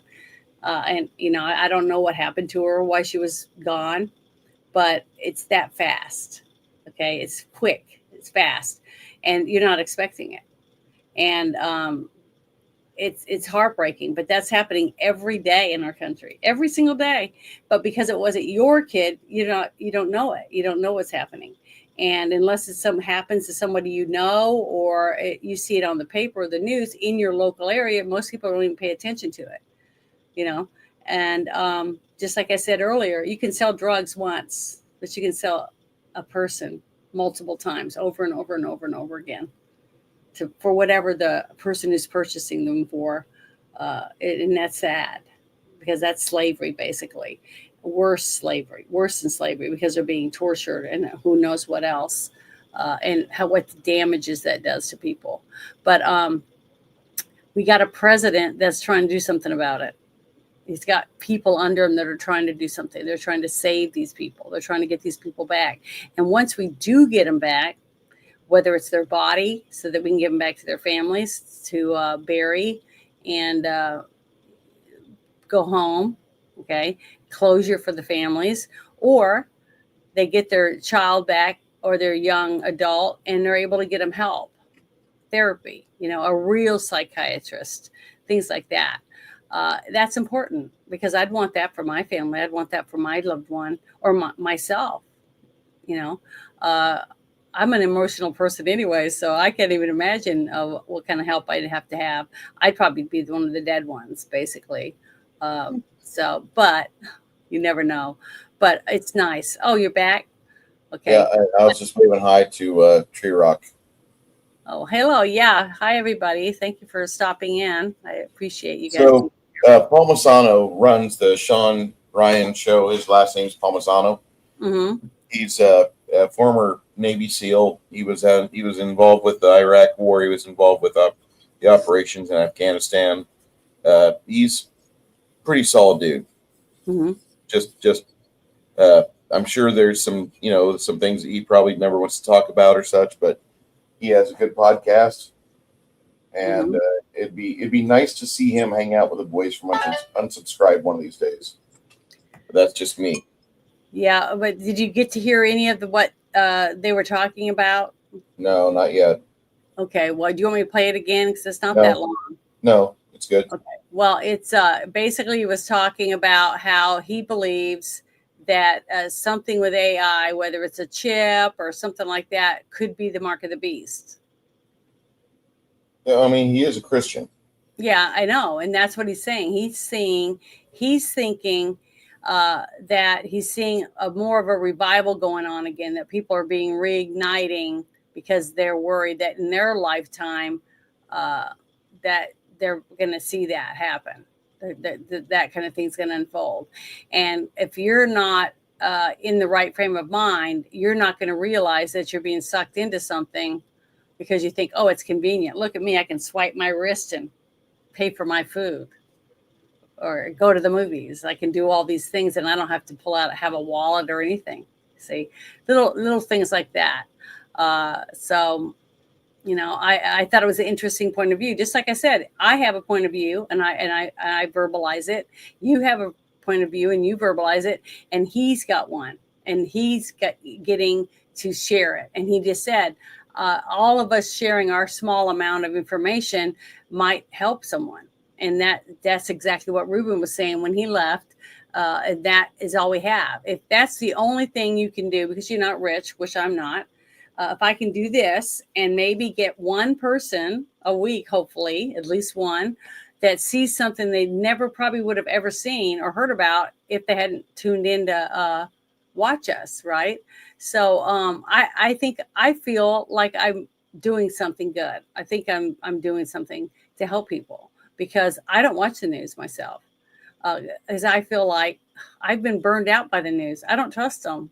Just like I showed you earlier when they were talking about that ship or that boat that was taken out by this Hegseth's people, right? Mm-hmm. And you have the footage of that? Huh? The footage of the boat we blew up? Yeah, I had it. Let's watch it. Okay, watch Gives me it. a funny feeling inside. Okay, just give me 1 second. I got to find out which one it was on this list. That's the Hyundai one.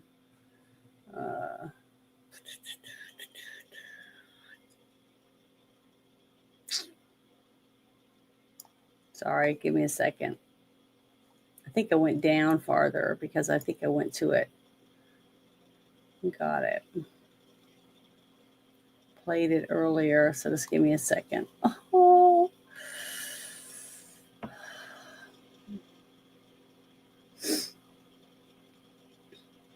I don't know. I can't find it now. It's like I went blank. It's in the shit show chat, but I'm trying to find it on this list of my notes. Holy smokes! That's Sean Riggs. Trump administration just apprehended nearly 500 people. The India thing, the Glenn Beck, the 200 or 22,000 children. The Democrats make them look pathetic. Oh, this is it. Okay, hold on. Let me get this. Okay, sorry, I had to read them all. Just give me a second, and I'm gonna open this up and put it in here.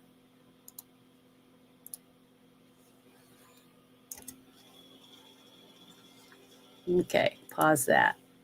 All right, hold on. Let me stop sharing that.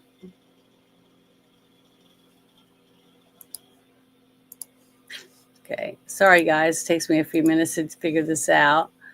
Okay, this is what we watched earlier. And I'll fast forward to it.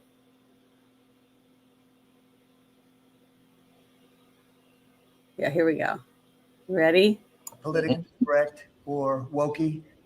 And that warrior ethos was on full display in the Caribbean after U.S. forces obliterated a suspected drug smuggling vessel off the coast of Venezuela, a boat laden with deadly poison and headed straight for American shores. Secretary of War Pete Hegseth says this strike was not the end, it was the opening shot. Every boatload of any form of drug that poisons the American people is an imminent threat. And at the DOD, our job is to defeat imminent threats. A foreign terrorist organization poisoning your people with drugs coming from a drug cartel is no different than Al-Qaeda. And they'll be treated as such as they were in international waters. We smoked the drug boat, and there's 11 narco terrorists at the bottom of the ocean. And yet the Democrats always have to reflexively oppose the president, even if it means siding with the narco terrorists. Kilmar Abrego Garcia's biggest fan, Senator Chris Van Hollen, is back at it. What this was an extrajudicial killing, pure and simple. It was illegal. It's alarming, it's unprecedented, and it's dangerous. And it's the latest example of how Trump continues to overextend and abuse military power. He keeps pushing the boundaries to places we've never been before. Remember when President Obama killed people using drones? Yep. So it's just funny how it's only bad because Trump's doing it. You know what I mean? So I don't know. I'm sick of that. That's what I'm sick of. You didn't see me bitching and moaning that the President Obama used a drone to take out what he said was a terrorist. If my president told me that they're taking out terrorists with a drone, then I'm not going to whine and complain about it. If I feel like my president is trying to stop these terrorists from being able to come to our country and kill us, you see what I mean? That's why we have government. That's what they're supposed to protect us. And what's funny is one president does it, and then the next one comes in and does the same thing, but because he's not on the same side, or he doesn't have the right letter next to his name, he's the bad guy. So do you want to watch the rest of this again, or we're good? Okay, so to make sure, but I wanted you to see it. But yeah, that was his whole thing, taking out that boat. But I thought it was really good. I just liked it. Yeah, he said smoked a drug boat. I don't know why he said that, but that was funny because Hard Ricky was saying that. It was funny. Yeah, I bet. I wondered what they used to take it out. Did you see an impact?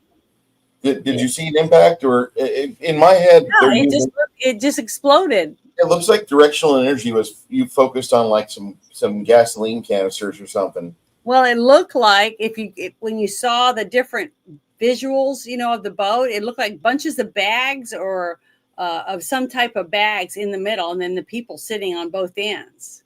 Okay, and it was in night vision. You know what I mean? It looked like it, but some was a little clearer than the others, and then all of a sudden you see it just explode. The whole thing exploded. So whoever shot whatever it was a good aim, because they got right in the middle of that boat. And people act like it looks like a canoe, that kind of stuff. I'm like, no, it's a lot bigger than a canoe, but still, if they're drug dealers, I just don't have sympathy for drug dealers or traffickers or any of these people.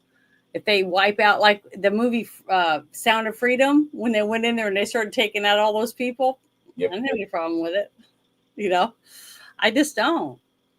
I have no problem with it. If you're living that lifestyle and you get killed because of it, and I feel sorry for the young people that, gangbangers and stuff that get in the middle of it and do it. But, I hate to say it, but, if you're robbing people, you're raping people, you're pulling guns out and shooting people while they're walking down the street, then, that's what's going to happen to you.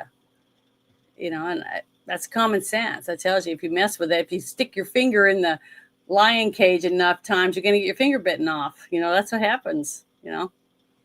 That to me is common sense. But, whatever. Yeah, that's right. He was called a hero because he did some of the things he did. And the thing is, I wasn't in an uproar over it. I didn't care that Osama bin Laden was blown up or dumped at sea or any of that stuff. You know, he was a terrorist, just like many other terrorists in many other countries. And they terrorize people. That's what they do for a living. Their own people, not just us or want to blow us up. They terrorize their own people in their own country too. So it benefited a lot of people when they go in and they take these terrorists out, because now all those people in that boat are not going to be selling any of those drugs to anyone ever again. And they're not going to go back to their country and sell drugs to those people either. See, 2 countries win, probably even more. Canada probably benefits from it. And who knows what other countries in South America, because we took out that one boat full of shit. So, I mean, I've seen too many videos. I mean, tons and tons of videos of parents just like, you know, zombies or dead in their car with their little kids in the backseat of their car on the side of the road. And some of them sat there for days. And if it wasn't really hot, the kids would die too. But it's sad because the parents overdosed on drugs. And a lot of them, I don't remember the name of the drug that, you know, just a tiny amount can kill, you know, hundreds of people. And I can't remember the name of it. It's not fentanyl, it's something else. Is it fentanyl? For what? That one, it's like a drug that's so powerful that it can kill thousands of people in just a small. You're right. Is it fentanyl? It is. Okay. Well, you know, it's terrible. I don't want to see people die from drug overdoses and stuff because they're hooked and some drug dealer gives them something laced with something even more powerful and they end up croaking. And then their kids are climbing over their dead bodies and stuff because they're dead at home. So it's just terrible. All these horrible stories. All you got to do is go to these different places like Rumble and YouTube and others and watch some of these crime videos with the cops with the vests on that are going to houses, you know, because they're called that they found they haven't heard from someone, and they go in and find out these person died of a drug overdose or they were murdered or whatever. And a lot of time it ends up going back to being a crime that happened, you know, the robbery or shooting or rape and robbery, or the husband killed the wife or the wife killed the kids, you know, horrible stuff like that. And it's going on day after day after day, all over the United States, but nobody hears about it because it wasn't right next door to you. So it's like, nobody seems to care, but it's really sad. But I'm proud that our government is making this kind of stuff a priority and trying to clean up our towns, make it safer so you can take your kid to the park or go fishing, nice. You know. So you go fishing and not have to worry about being the next victim. Okay, this other one is HR 2808. Do you know about that? Mm-hmm. You've heard about it? Heard about it. Don't have much knowledge on it. Go ahead. I found this article and I thought it was pretty good. It says President Trump just signed HR 2008, the Home Buyers Privacy Protection Act. So I don't really know exactly what it is, but I think it's probably got to be good if they're trying to push it to help the people.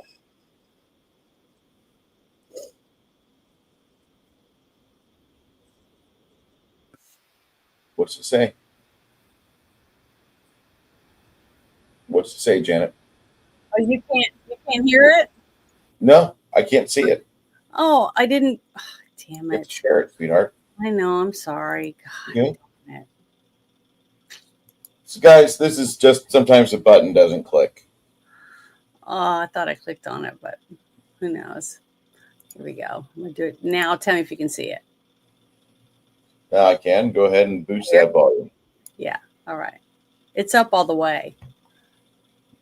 Home Buyers Privacy Protection Act. The congressman here was the lead sponsor, so I think maybe he John Ross, yes. say more about it than I can. Please. Well, it's difficult for Americans to buy a home, particularly after the last 4 years, sir. But with the president's signature today, we're going to make it easy for people to buy a home without getting hassled. For years, their private personal information has been bought and sold. in the open market, resulting in them getting innumerable phone calls and text messages. But with your signature today, we're going to put an end to that so that when Americans try to realize the American dream of owning a home, they're able to do so without being harassed. Good job. Good. It's a great honor, John.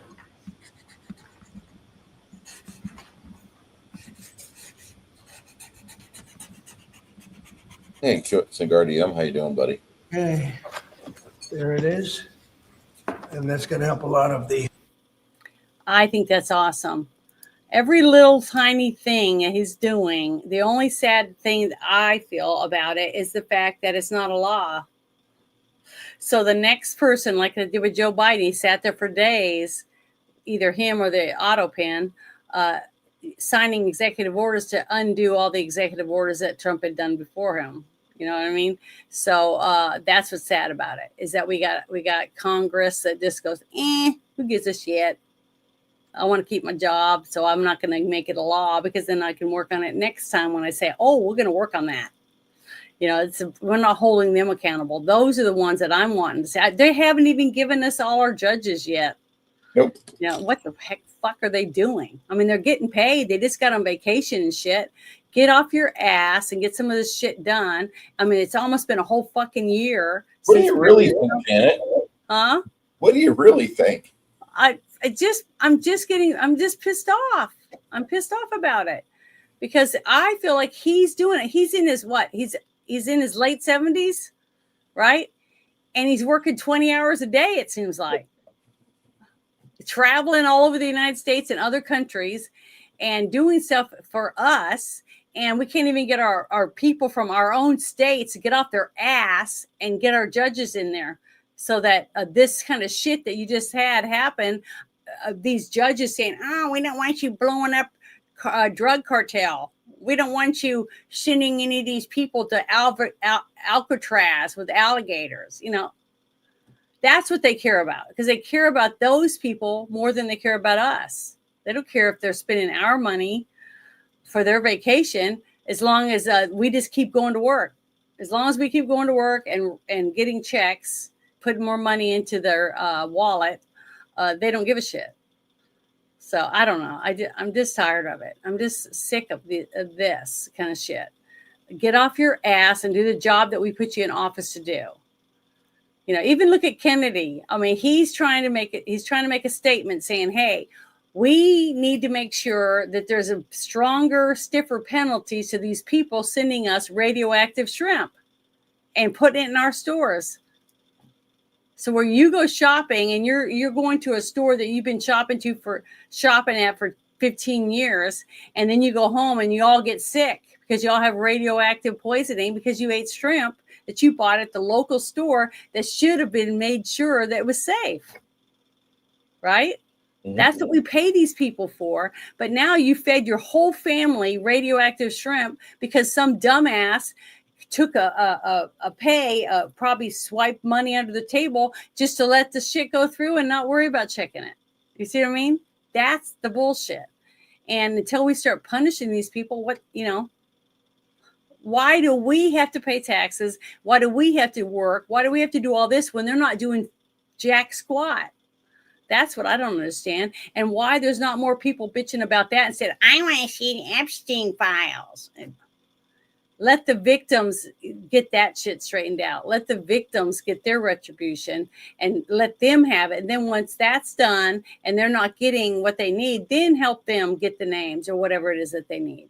But for you to bitch them out about something that you're not even in the middle of. Now, guess what? You are in the middle of this.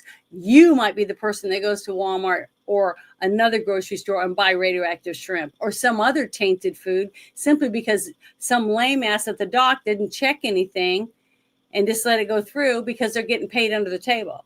Don't you think that's a little more important? Horrible.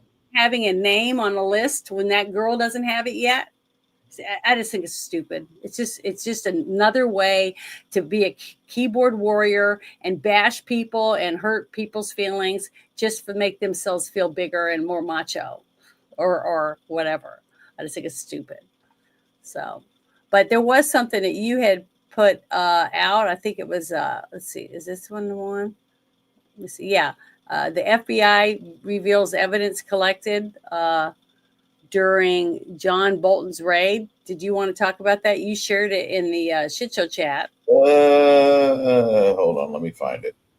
Because I can bring it up for you. I have it up in the thing. I pulled it up because you posted it in shit show chat. And that's one of the things I have up there. Okay, so they had some things come out on the raid targeting former NSA advisor, or NSA John Bolton, and it emerged after the FBI released a public inventory of the items seized from properties the 22nd of August raid. So we got 3 computers, 2 iPhones, reams of documents from Bolton's Bethesda, Maryland home last month. The Bureau confirmed that Bolton is under criminal investigation for potentially mishandling classified documents, could soon face charges, criminal charges. They raided both Bolton's Maryland home and an office in D.C. as part of an investigation as to whether the 76-year-old illegally took classified documents to include in a book he published in 2020. So we have these electronic devices. The agent seized 2 USB drives, a hard drive, 4 boxes of printed daily activities, typed documents and folders labeled Trump 1 through Trump 4, and a white binder labeled Statements and Reflections to Allied Strikes, according to an inventory that's released on public Thursday. So confirm that Bolton's being investigated for the violation of 2 sections of the Espionage Act of 1917, which prohibits unauthorized removal or possession of national defense information. He just had reams of paper just sitting in the house. Former Trump ally turned critic is possibly in violation of another law pertaining to hoarding classified documents.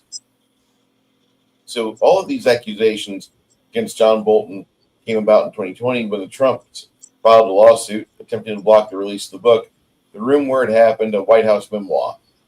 The government argued that Bolton did not go through the proper vetting process with the National Security Council when drafting the book. This is a mandatory process for government officials seeking to publish works that could contain classified information. So the U.S. District Judge Royce Lamberth refused to block the publication only because it was too late. And he does conclude, however, that Bolton likely published classified materials and had exposed his country to harm.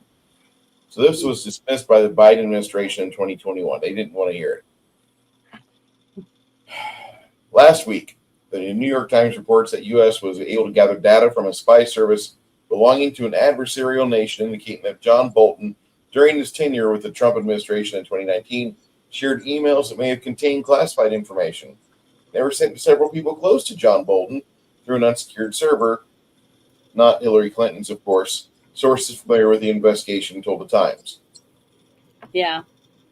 So this was allegations with Democrats, mainstream media pundits, and political targeting on both Trump administration. And Times reports that the current investigation into John Bolton began to pick up steam during the Biden presidency.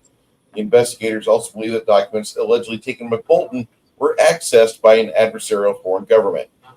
In conclusion, to wrap this up, as of the 6th of September, John Bolton has not yet been arrested and is not currently facing any criminal charges. If ultimately charged with the Espionage Act violations, he could spend up to 25 years in federal prison. And this would be a sad thing for a 76-year-old butthole that is fresh and ready for the clink. Yeah. Well, from what I heard, they were trying to find some kind of papers on Trump or something. Yeah. So I don't know. Not a fan. More. But I don't know. I have no idea. But yeah, I know you put it in there, so I figured you'd want that brought up. Of course, I love talking about things I find interesting. Mhm.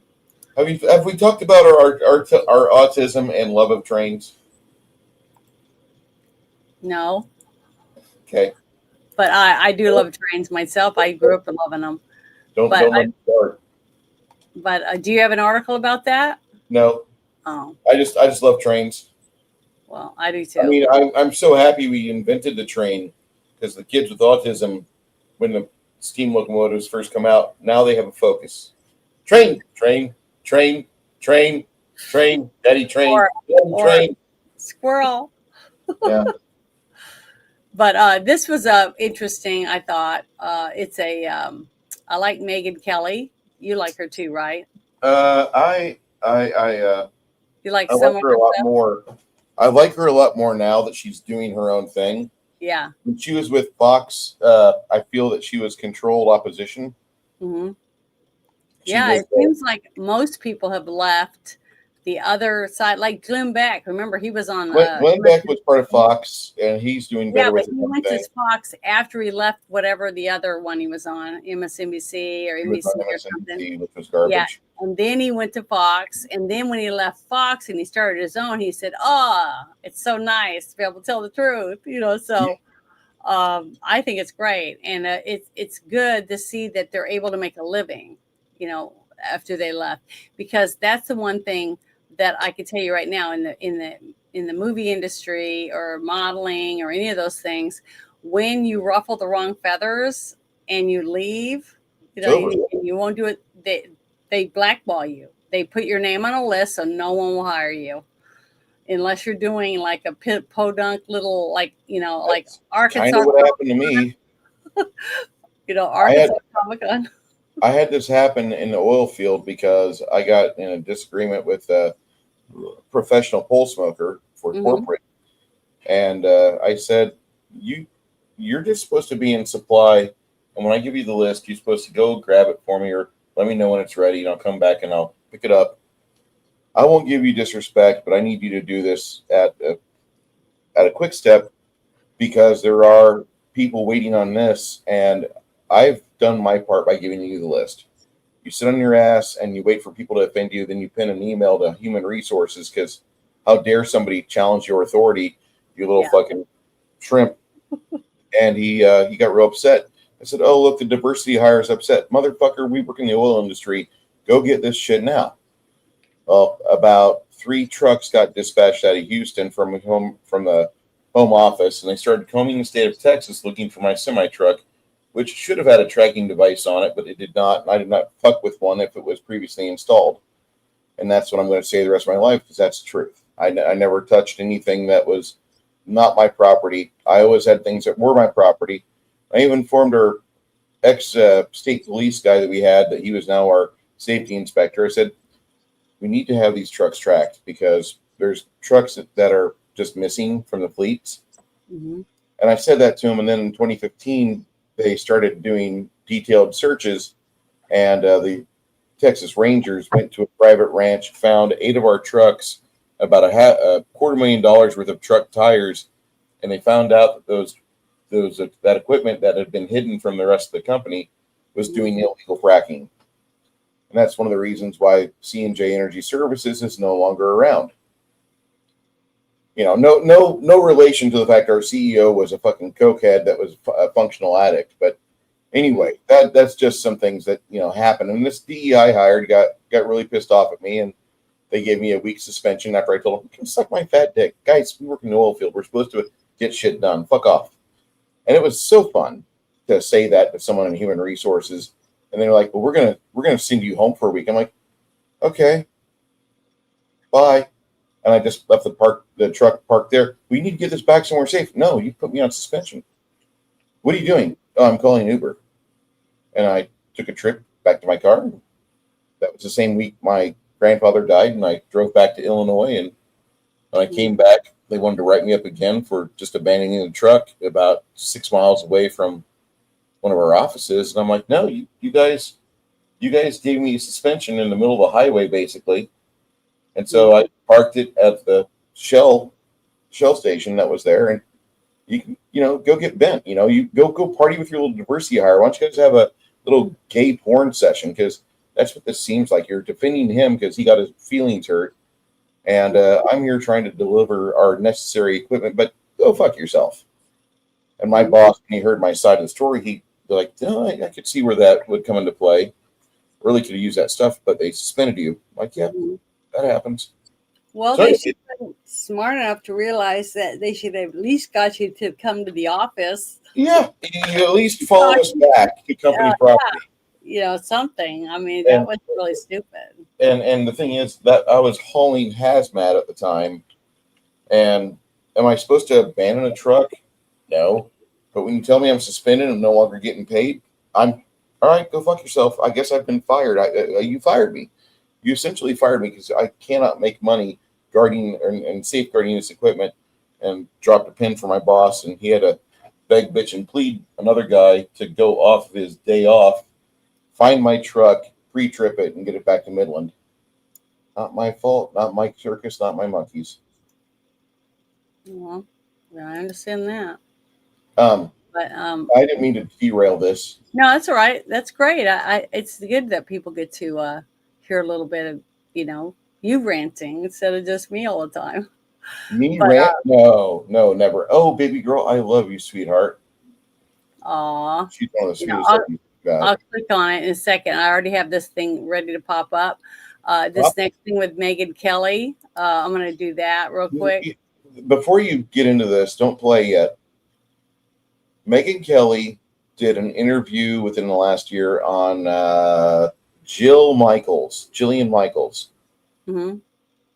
If you've got 2 hours, that is a really good podcast because Jillian Michaels goes into another complaint against MSNBC because she's pretty much worked for other people all of her life until now. She's got this ability to be on a podcast and make her own money, make her own endorsements, etc. Mm-hmm. But those two are like two family members that haven't seen each other in a while. And that's one of the best like sisterhood moments I've ever seen on a podcast. And they really they don't get quote unquote intimate, but they really do get kind of deep on things. Mm-hmm. And it's funny as hell just to listen to those two talk because they're having a good time with life. And you can tell for a long period of their existence, they didn't get that. Now they're finally getting the chance to have fun. Likewise, there's another really good podcast. It's Michael Rowe, the Dirty Jobs guy. Yeah, I like him. Okay, I'm going to give you the best podcast you're going to listen to this week. It's an older podcast. It's like 8 months old. But it's he's hosting Nathan Fillion, Firefly, Mm-hmm. and the recruit, or the rookie, excuse me. Did you go see the new Superman movie? Nope. It's Okay. not because, Superman. I loved it. I thought it was really good. That's my point of view on it. But the guy, the Green Lantern, is your actor from Firefly. Yeah. And he is so funny as shit. I tell you, he did a good job. And that terrible haircut, they wig or whatever they used on him was horrible. But he did a good job with the Green Lantern. Hey, Travis. It doesn't matter. Most people, I'd say 80% of everyone that watches Superman never read a comic book. So, and a lot of them are going to be 15, and this is going to make 15-year-olds and 13-year-olds and 12-year-olds and 11-year-olds want to read a Superman comic. Is it better than Superman 2? Well, of course, it's not going to be better than that to me because I like comic books. See what I'm Okay, saying? but that's the problem that I have with modern movies is that I'm looking at it as the first time I saw, I don't remember what it was. I'm trying to remember which one. It was a movie that my dad, maybe it was a TV show. It was the Batman TV show. And I watched it with my dad. Yeah. And then he pulled out some of his old comic books and we read them. And after that, I just loved comic books. I wanted to get different comic books, start reading more comic books. But if he hadn't showed me the actual visual aid of a show and the corniness of it with Catwoman and the Penguin and all that on there, I probably wouldn't have gotten hooked. But to know that I know young people that I've talked to that went to see this movie that now like Superman, and he did selfies and he did all the stuff these 15-year-old kids are doing, boys and girls. So I'm telling you, from what I got out of it, I saw a bunch of new characters from the DC universe coming in as superheroes to fight the bad guys. And some of them were really smart, some were really stupid, but that's real life.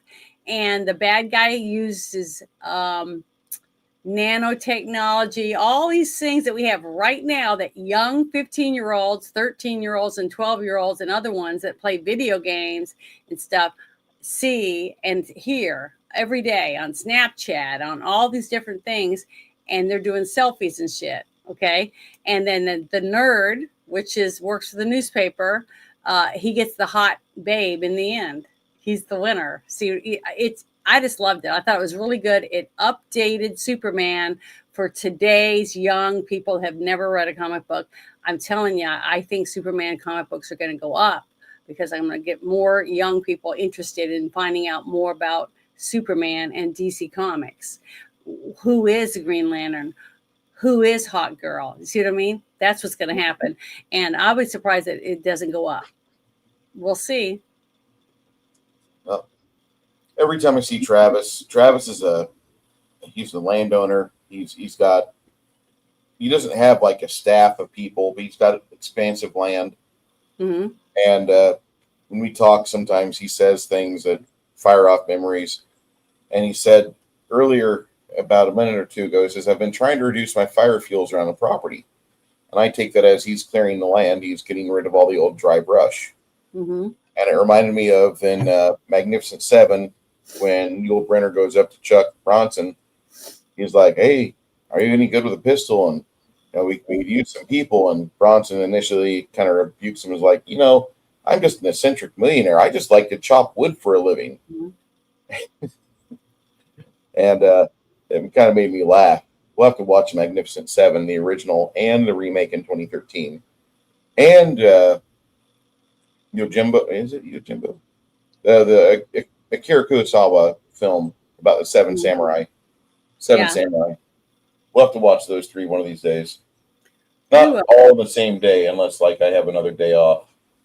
But I wanted to share this Megyn Kelly thing because it gives you both sides of the same story. You know what I'm saying? The left and the right.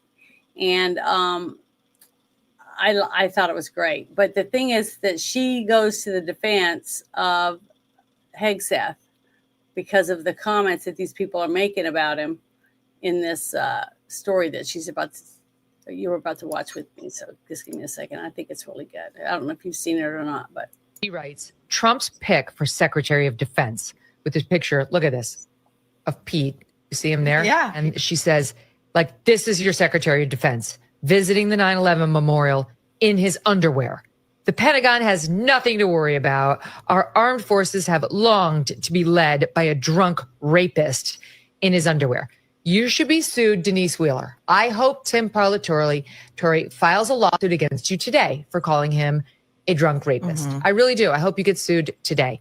Then Jerry Dunleavy responds, he's not in his underwear. He is in a bathing suit.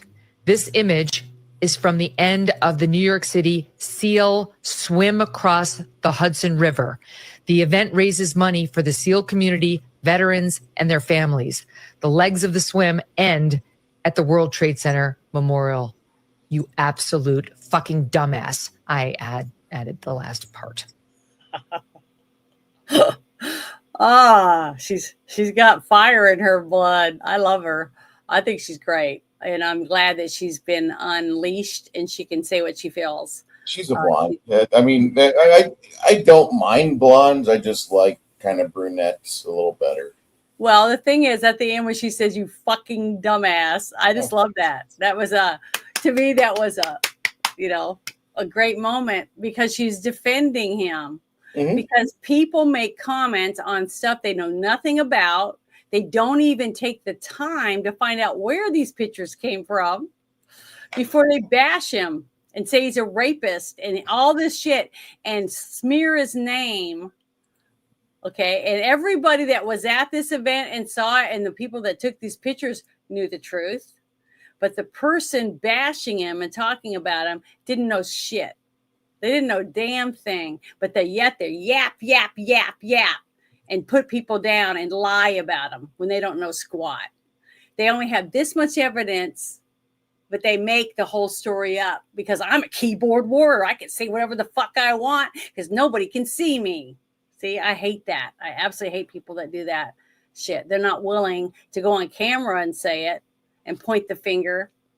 You know, just like the dumbass is standing across the street and we hate ICE. We hate ICE and shit like that when they're raiding a house that's filled with drugs in their neighborhood, trying to help them, and they're dumbasses and they deserve to get arrested or whatever else they have to do. But I hope that whoever it was that was talking about this gets sued.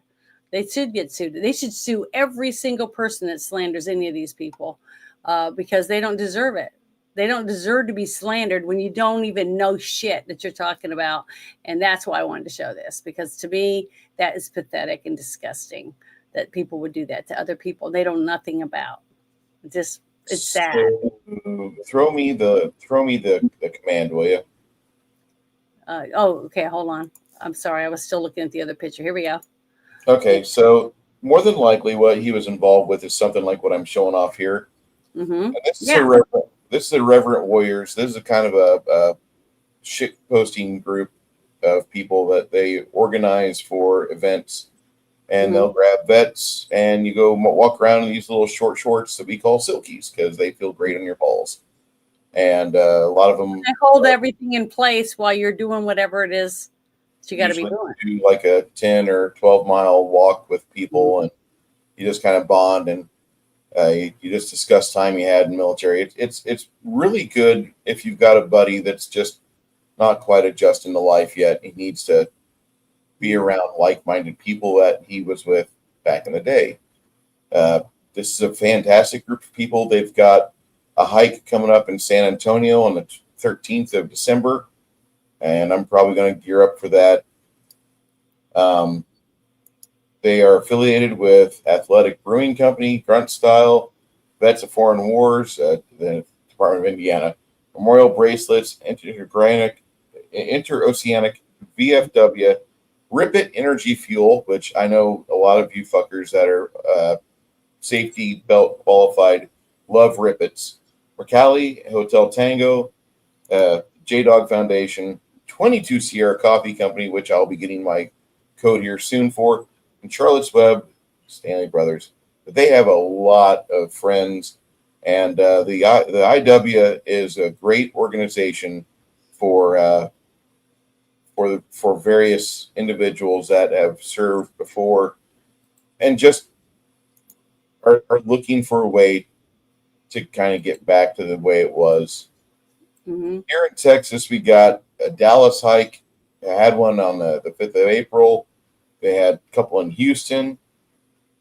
One's in October. One was in June in Galveston. And then coming up in December is our hike. More than likely, we're not going to be in San Antonio. The last one we did was in New Braunfels. And I shouldn't even say we because I wasn't part of that. I don't want you to think I'm stolen valor. But I want to be part of this one here because it just sounds like something that I need to go do and just kind of get involved with the community a little bit more because I'm an asshole. They need that. Go for it. Yep. Go for it. In the rest of the country, you can find mostly if you're not in like Nebraska, Wyoming, Colorado Triangle, you can find an event somewhere near you, and they do these all year long.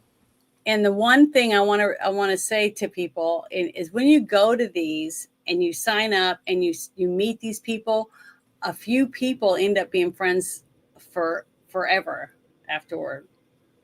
They bond and they meet some good people and they enjoy each other's company, and they always have somebody to call if there's something that happens and they just need someone to talk to that's been through the same type of thing. And it's very important to have somebody, you know, just to know that person's on the other end of a couple of numbers makes a big difference for somebody. I recommend getting involved with them just for the fact that you've probably got friends or family that are vets, and they can at least, you know, it's just another support network, and you can never really have enough people in your corner that are pulling for you. And I know that sounds kind of weird for some, but I feel that that's necessary. you want to have people of all walks of life that have been a good positive influence for you to kind of not make themselves available for you at the drop of a hat, but at least be like, hey, can we talk on Tuesday? Or hey, can we get together on Saturday next week? Do you have time in 3 weeks? I want to hang out with you. Yeah. Give them something to look forward to. That's the main thing. I got an itchy spot on my back. Sorry. Oh, that's not good. But yeah, I think that's great. Thank you for sharing that. That's great. Do you have the link for that? I just put it in chat for airwarriors.com. There's the cities that's directly going to the states, and you can figure out where you need to be at with your friends. That is a vets only community. I apologize, but I don't. I figured that. I figured that's what it was. Like, really, non-vets shouldn't have silkies. A lot of them bitch that like a Navy guy like myself has silkies, but I've done some fun stuff, and I got to say, I'm really not a big fan of silkies because, like, I've got old man balls, and when I sit down or even when I stand up, they hang down lower than the shorts, and that's just unsightly. Well, thank you for giving me that information out. Oh, you're welcome. You're welcome. It's an old wrinkly apple bag. Oh, it happens to women too. It's just not down there. It's up above. It happens to women. That's why I always wear sports bra when I sleep, because I don't want it under my arm and poking out back, out of the back area. That's what happens. Gravity works. So, But this next thing is Hegseth too, but it's him talking now, not Megan. So I love that. I really do. So I think you're gonna like this one. This is a good one, and they deserve it. It says Pete Hegseth stares right at the press and goes scorched earth, spelling out their insanity. I could watch this all day. So here we go. This is from Johnny Midnight. Here we go. But it's truthful, and that's what's so sucky and shitty about it. And you've watched our young press secretary day after day after day have to repeat herself and say, if you guys read the papers and did your jobs, you would understand what I'm saying. But they don't. They just want to lie and make shit up. Because you, and I mean specifically you, the press, specifically you, the press corps, because you cheer against Trump so hard. It's like in your DNA and in your blood to cheer against Trump. Because you want him not to be successful so bad, you have to cheer against the efficacy of these strikes. You have to hope maybe they weren't effective. Maybe the way the Trump administration has represented them isn't true. So let's take half-truths, spun information, leaked information, and then spin it in every way we can to try to cause doubt and manipulate the public mind over whether or not our brave pilots were successful. Mm-hmm. How many stories have been written about how hard it is to, fly a plane for 36 hours? Has MSNBC done that story? Has Fox? Have we done the story how hard that is? Have we done it 2 or 3 times so that American people understand? How about how difficult it is to shoot a drone from an F-15 or 16 or F-22 or F-35? Or what it's like to man a Patriot battery? Or how hard it is to refuel midair? Giving the American people an understanding of how complex and sophisticated this mission really was. There are so many aspects of what our brave men and women did that because of the hatred of this press corps are undermined because your people are trying to leak and spin that it wasn't successful. It's irresponsible. Mm-hmm. And folks in this room are privy to that information because of the proximity here in the Pentagon. It's an important responsibility. And time and time again, classified information is leaked or peddled for political purposes to try to make the president look bad. And what's really happening is you're undermining the success of incredible B-2 pilots and incredible F-35 pilots and incredible refuelers and incredible air defenders who accomplished their mission, set back a nuclear program in ways that other presidents would have dreamed. How about we celebrate that? How about we talk about how special America is, that we have these capabilities? I think it's too much to ask, unfortunately, for the fake news. So we're used to that. But we also have an opportunity to stand at the podium and read the truth of what's really happening. And the reality is you want to call it destroyed, you want to call it defeated, you want to call it obliterated. Choose your word. This was an historically successful attack, and we should celebrate it as Americans. And it gives us a chance to have peace, chance to have a deal, and an opportunity to prevent a nuclear Iran, which is something President Trump. See, I think that's great. I'm proud of him. He's come a long way from being the person that everybody trashed, when they were trying to get him not to get this position. I'd like to see him keep doing good things, and eventually, whenever Vance runs for prez, he taps Hegseth as VP candidate. I would love to see those two together, because I think just in their current capacity, they do a lot of good for everyone around them. And I mean, what I'm proud of? I'm proud to see actual real people in this cabinet that actually served in the military. Wait. You don't like the transgender fucking kleptomaniac? No. Matt Damon lookalike that we had? No. What's wrong with you, Janet? You're supposed to like these people. I love it because, to me, when you have people in the cabinet, actual cabinet, that go to meetings week after week after week with the president, it makes sure that veterans are on the scope now, okay? Because these guys they were in the service, and now they're serving the country in another capacity, but they understand the plight of the soldiers, right? And I'm huge for soldiers. Any person like you that served our country, it could have been at risk at any moment, just because you were in the military and you had that target on your forehead. You deserve respect for that. I don't care if it's 4 years or 20 years. But if you go over there as a combat medic or as a person that drives the water truck, whatever it is, you're still serving our country in a capacity that the water boys. Well, you know what I mean.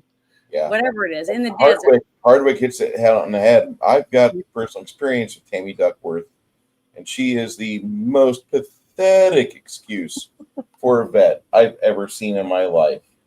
She went over into the service hoping to have a buck vet. Thank you for my service, Travis.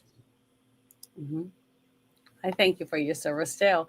And I thank my dad as much as I can. And every other veteran I ever meet, I always try to thank them for their service, because I respect everyone. The only reason we are the country that we are right now, the youngest country in the world, but we're the strongest one. And we're the freest one. We're the only one that has the freedom to own your own gun, and to be able to yell at the top of your lungs on a street corner, you're right to be a Christian, or to be whatever, to believe in whatever it is you want to believe. So many countries don't. You can't even. I mean, in England right now, they're arresting people just because you don't agree with someone. I heard that you gave that jogger a cat call. I can't believe that you would do that. But she's somebody's daughter. Stop whistling at her like you need someone to do on a Saturday night. I fucking hate. You guys in England, I feel so sorry for you.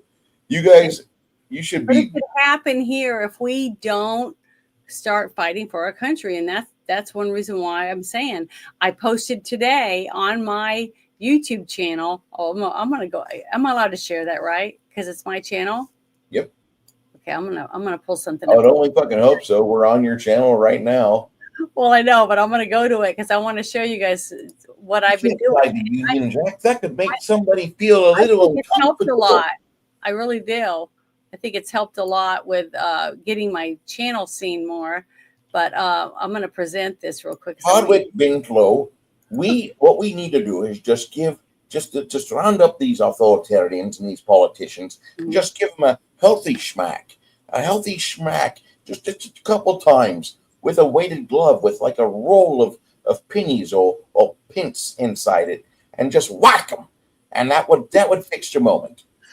They used to use that all the time, the hustlers or whatever. But see, I posted stuff like this. This is what we have coming to America. if this administration fails. Coming soon, Ninja Gaten Enjoy retard. the view. But look, I've gotten 165 thumbs up, and then I've gotten 28 comments. And if you read some of the comments, it talks about, the other countries that are already pretty much, I don't know if they're ever going to recover. The hijab is for a modest woman. That's how I always hear it from those fucking cucks.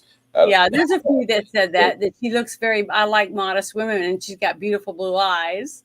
But the thing is, she has to wear this, but none of the men do. See, that's not equal. That's not what my mother used to say this all the time. God took Adam's rib, right? Because a man has one rib less than a woman, okay? And took Adam's rib from his side and made Eve with it, okay? Which meant they're supposed to be side by side. They're scared to death, Six Nations. If they're over here in numbers, they're not in numbers enough to where they feel comfortable to mobilize, because they know the moment they do, they're going to have the ugliest fight they've ever had lost in recorded history. They've got to outnumber us by millions before they'll come out. And that's okay. And the way they're popping babies out left and right, and they got moss popping up all over the place, it won't be but 2 generations, and they're going to outnumber us. Look at Michigan, Dearborn, Michigan. Look how many there is. And then is it Minnesota? Is it Minnesota that's overrun with them? Minnesota and Michigan are both overrun with sand people. And I mean, if they're able to play their music and do their bowing and stuff 5 times a day in the middle of town and stuff like they are in London. I mean, I had people send me pictures, a video of a bunch of people walking through the street, and it was just bunches. It was almost all men, and they were all looked like it was over there somewhere, in Iraq or something. And they said, "This is London." That's the picture they sent me. And I was like, you got to be kidding. And then they just have women being taken off the street and raped, and young girls, stuff like that. Do we have 23 minutes? I think so. I'm going to put this in a private chat. You look at it. You see if you want to look at it and comment it, because it's kind of funny. If we're going to knock on fucking the dumbass kids of Ishmael, that is a perfect video to show you how so stupid they are here in America. Donut Operator put out a video on Donut Operator TV where this woman, we think she's a woman, she gets pulled over, and she's trying to scream at the cop, tell him what to do. Yeah. And the cop is like, well, he called the cops on you. I'm here, and you're yelling at me, kind of being belligerent. And then she doesn't understand what he's saying. Don't you understand? I'm a Saudi. I'm a Muslim. You're not supposed to touch me. You're not supposed to do anything to me. Blah blah blah blah blah. She's trying to have privilege. It's 23 minutes of the best fucking body cam I've seen interacting with one of these fucking chumpy fucking sand people. Is it called "Lady Learns Traffic Laws Still Apply for Muslims"? Yes. Okay. All right. Got it set up. I'm gonna present it. So just give me 1 second. Oh, share screen. I love Donut Operator. Okay, here we go. This is him, right? Yep. That's Okay. Cody Garrett. Let me make sure I got it. I like theater mode because I just like the less stuff in the way. And the volume, I'm gonna turn up the volume. It's up as loud as it'll let me go. It won't let me take it all the way to the top. I don't know why. But here we go. TV. Deputies responded to the Kane County DOT lot for what looked like road rage with a splash of street theater. The victim said a blue Patrol Prius Stories driver, TV. later ID'd as Reem M. Al-Dahiri, tried to run him off the road, soaked him in his car, and took a few swings. Soaked him in his. Wait, what? ID'd as Reem M. Al-Dahiri, tried to run him off the road, soaked him in his car, and took a few swings. Okay. Okay. Did she do a drive-by pissing? Imagine driving down the road, just windows down. Oh God! Look, her lady has her ass right out the window. Come here. This is gonna be known. This is gonna be That's known. a crime amount. So this Islamophobe white guy, I'm driving, minding my own We business. come over here. I'm driving, minding my own business, right? This is recorded, right? Oh, yep, it's recorded. Over here. So if you back him up because he's Yeah, come white, here. Come here. you're gonna pay for it. I don't want you to get hit. So What? Come here. You're gonna pay for it. I don't want you to get hit. So here's the thing. I'm driving, minding my own business, following the speed limit. Here comes this white guy trying to outspeed me. Are you listening to me or not? I'm trying to tell my people that I'm out with. So you're driving slow and he's trying to pass you. That's what we call it. So give me 1 second. Just give me 1 second, man, please. Right. Because you're 1 not second. going to defend Give me one- Islamophobic. give me 1 He second. tried to kill me. 165. I love this. Yeah, video. he tried to kill me, right? He tried to kill me. Okay, so what happened? He tried to kill me. I'm about to videotape him because he tried to kill me. You're the cop heavy sigh. Kill me in the okay? You're not going to defend Islamophobe. If he has a What driver's happened? license, so Dummy, what did you- happened? Pause it, Janet. Pause it. Yeah, hold on. Way to you, by the way. So Okay, did she I'm right pass here. the test to get a driver's license? I mean, if she She doesn't hasn't even had a understand, chance to get her name or ID. if they don't understand how to drive and that people, can come up behind you, put their blinker on and go around you, so, that kind of stuff. So she didn't have to take a actual driving test to get her driver's license. I have apparently. no idea what type of license she has. I know, but that's what I'm saying. It doesn't make any sense that someone gets a license by sitting behind a desk and going click, click, click. How does that prove that they know anything about driving on the roads here? See, I don't know. So I'm going to go ahead and push play again. Right here. I'm on my way, not to you, to the police. I am the police. Wait, what the is she talk? What? I'm right here. I'm right here. I'm on my way, not to you, to the police. I am the police. 3 minutes away. I am the so here's police. what's happening. Are you coming too, or So what's gonna where happen? this occurred is my Because my my jurisdiction. safety So I now, need you do to not talk to feel me. safe. I do need you to not talk feel to safe. me. People What the is she talking about? Okay. See, she's holding her phone. She knows, like, here the police officers, they drive those cars with the red and white lights, and they get out of their car and they politely ask you what happened and try to help you. That's a thing. We're recording. Yeah, over here too. They're recording. Okay, that's great. Can we talk about what happened? So I'm driving, minding my own business. There's this Islamophobic white guy behind me, literally driving. Of course, me. you I don't fucking know where racist almost about cunt. to hit me. Okay. So I'm slowing down because I don't know what's going on. So he speeds up. You see how scared I am? Yeah, I see it. The thing is, how does speeds up he in front of me. know that we he's just an wanna talk about- Islamic person? So you were Following driving up slow, behind her. so you slowed down more, and a guy passed you on the road. Oh, and I get. She's upset that somebody passed her, and she's trying to farm lights while she's got this cop in front of her. On his way to try to kill me. So here I am trying to avoid him. I need somebody Muslim to help me out with this. I don't think there's anybody around here that speaks Well, that. you're not gonna make me pay for being. Okay, I think your English is fine. I can No, understand I'm you not great. saying my English is fine. I'm saying that he's the Islamophobic, and he's the one who called the police while I'm on the way of calling the police. So What? if you're over here, God, I'm so happy the cops are there. and I'm gonna leave, Make and you're sure gonna she's make not him driving pay. right now. This is what's gonna Right happen. here, this, I'm going to pause it for a second. So many people, all these cars that are just driving by, okay, and they see this cop, and what's really sad is cops make diddly squat. I had a cop down in New Orleans that had to quit his job as a police officer in the city because he had 2 kids and a wife, and he couldn't make enough money to keep paying his bills. You know what I mean?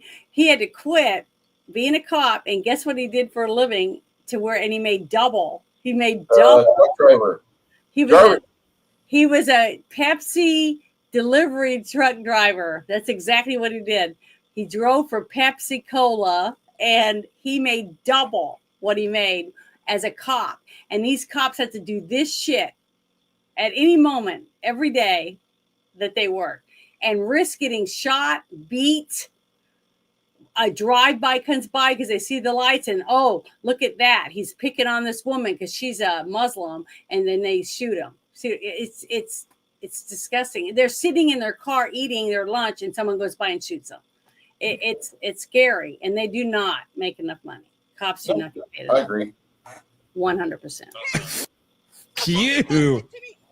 So I'm telling you, you gotta pay for this. I am telling you, you let him go free after he tried to kill me. You're gonna pay for this. Where is this at? Let's see where this is at. He's trying to find out what state.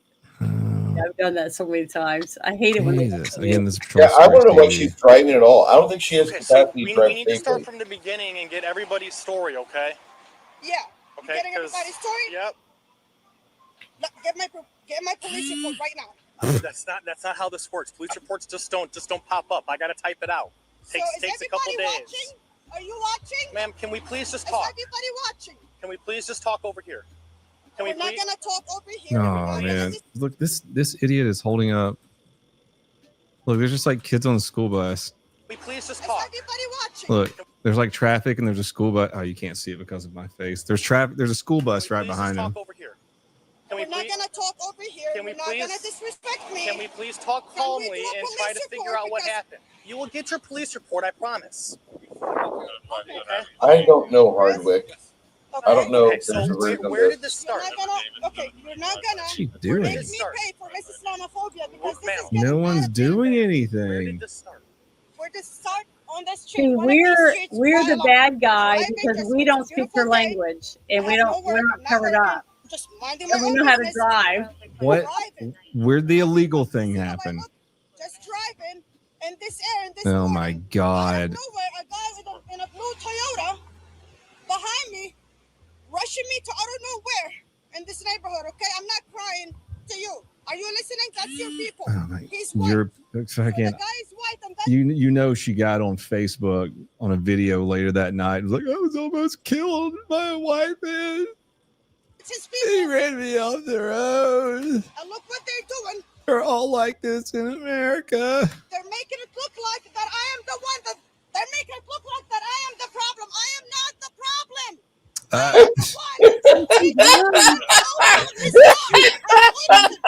She's afraid because of all the cars going by and they see the cops talking to her. So she thinks they're trying to set her up because she doesn't understand traffic laws and how cops handle things at a crime scene or any scene. You This know, is of 30% accidents. of all San Antonio drivers right here. Really? You have that many Islamic people in? No, I'm just saying people that don't understand how the fucking rules of the road work. Hmm. They got no idea. Just my wife got sideswiped tonight coming home. Here's her car's got a little bitty piece of plastic. She's going to have to pop back into place occasionally whenever it cools down because it'll pop back out. But she got knocked almost out of her lane when she was trying to make a turn. Anyway. But I want everybody that's watching to come over and read the chat during this live stream that he's playing. It is hilarious. It's really good. Have you read it yourself? The chat on his, yeah. Yeah. It's fucking great. Gurkha. Yes. These people are just Gurkha, Muhammad Jihad. Yeah, I know. It's just hilarious. Stop being an Islamophobic white boy. Let's throw her back at like those little fishies. Cop should just say, "Welcome to America," and leave. I wish he could because I have sympathy for this guy.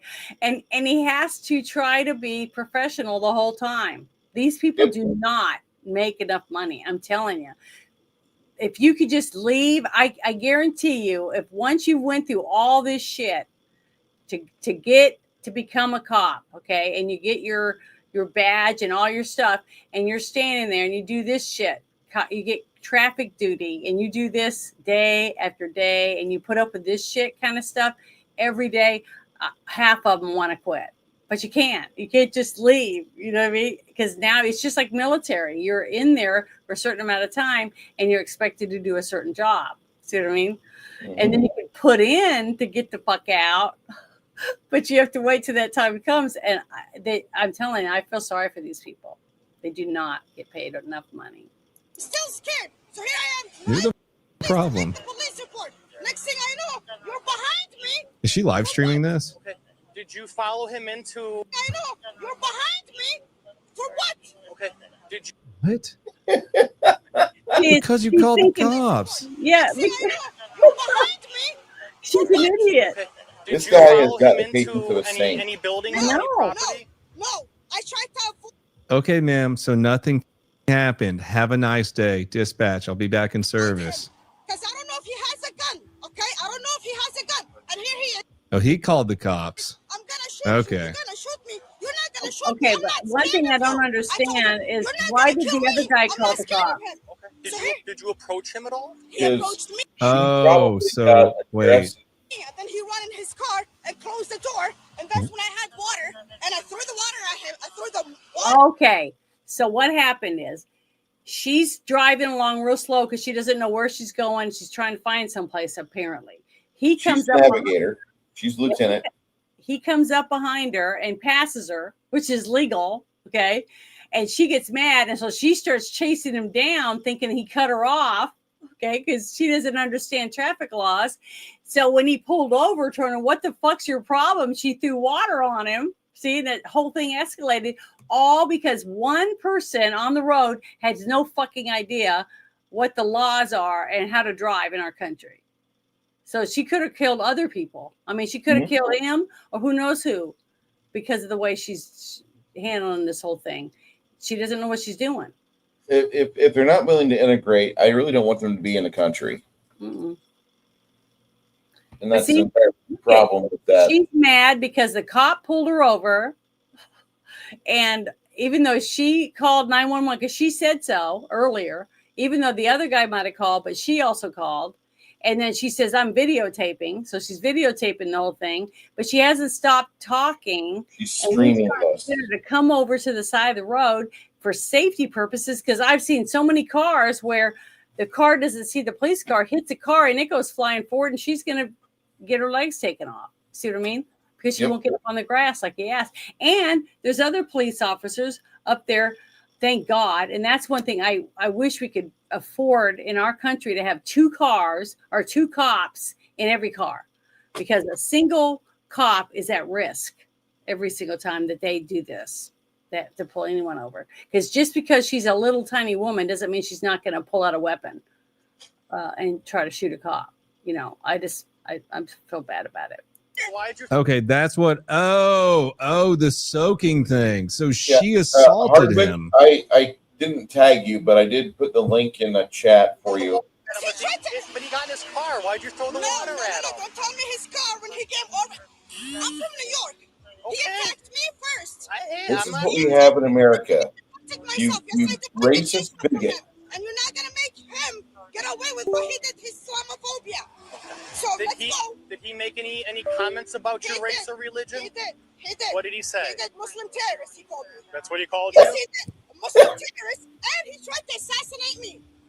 He tried to assassinate me. He How? literally tried to kill me. If I wasn't a smart driver, I would have hit the cars in front of me. If I was not a smart driver, yes. Ream's version featured a tailgater, an assassination. I don't think you're plot, smart and about anything, Islamophobia sweetheart. claims, minus any actual weapon. I drove trying to avoid him all over the place. I tried to avoid him everywhere. My way to literally finally getting away with him, because I was able to manipulate him to go somewhere inside, right? I was able to manipulate him to go somewhere inside. So you tried to force him off the road and threw a bottle at him, is what it sounds like. On my way to the nearest police station to make a police report. And they're gathering to protect me, or they gathering to protect me, or they gathering to protect their own white people.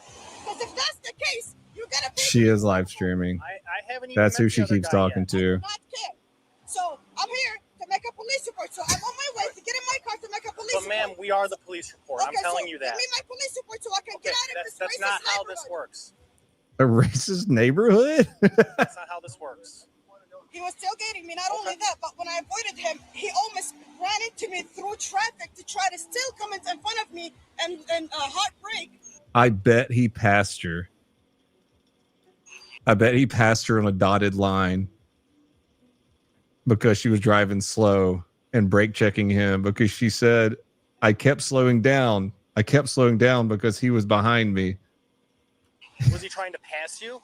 No, he wasn't. How did you try to avoid? Oh, he passed you. Successfully, Okay. but he was not done with me because I'm a Muslim terrorist, right? And here he is. Right, right. That's exactly what happened. So and he yes, pa- he was white. So he passed you. I am done talking because now you're here to protect your own people, and So- it's obvious. So he passed you. And He then could just be trying to figure out what was happening. 100 times. A lot of times on my way to try to avoid him. I do not know where I'm going to avoid this And so you were following too closely at that point. guy. I almost hit all kinds of people trying to avoid the Islamophobe, right? Okay. And finally, I manipulate him all the way until he gets out of the way. And here he is about to shoot me, about to kill this Muslim terrorist. What? How do you know he was about to shoot you? Because he's saying it. He's not afraid of But saying he was it. in his car, right? He was in his car after he attacked me. Do you not understand? But we're not there yet. We're still on the roadway. I have no guns, first of all. I have no guns. I didn't say you did. And he called his own people. I don't know why you're so invested in this, right? So he I'm not sure why you're so invested in this. So he but passed here's you my and bottle then. of water. This was my protection against him. Okay. So he Everybody passed. is watching. Ma'am. Are you watching? This Ma'am. was my protection against the So Islamophobe. he passed. She straight up said she jumped in, or he retreated into his car, or got in his car, or he was already in his car, and she threw a bottle at him. The fucking comments on his channel. He called the Klan. He's Muslim. How did you He's maneuver him out of acting the like way? a Hassan viewer. Yeah. This is a standard Twitch. She tried to run his ass off the road. Agreed, Nerdy Ogre. Out of all his videos, this one here is like the one I've watched twice so far. This is my first full view of it. The little, I think it was like a little I industry just place. love the fact When he that was like going there, I don't he know if he thinks was that going to she's U-turn to able try to to boss get me again. down. So here I am going there, thinking it's probably a police station where this place is at. So you followed him in there. No. He followed me in But there. he was- U-turned. You said he Do was. you understand? You Do said you he was in understand front of that I am the one? Ma'am, I'm The words that are coming out of your mouth. I'm trying to get it figured out. So he was in front of you. I still don't know how you. Islamophobia. Islamophobia. Do you speak it? How did you maneuver him out of the way? So, regardless, for the police report, we need to know your name and your information. Do you I have am your- not giving any name. Oh my gosh. Is this your car? So then they have I want to my arrest police her. report right now, Do they have but to I'm arrest not giving her you any because information. She won't hand over any information or anything like that. Ah, well, ma'am, have a nice day. Dispatch, I'll be back in service. Okay, can I see the picture of his car? Yes, you can.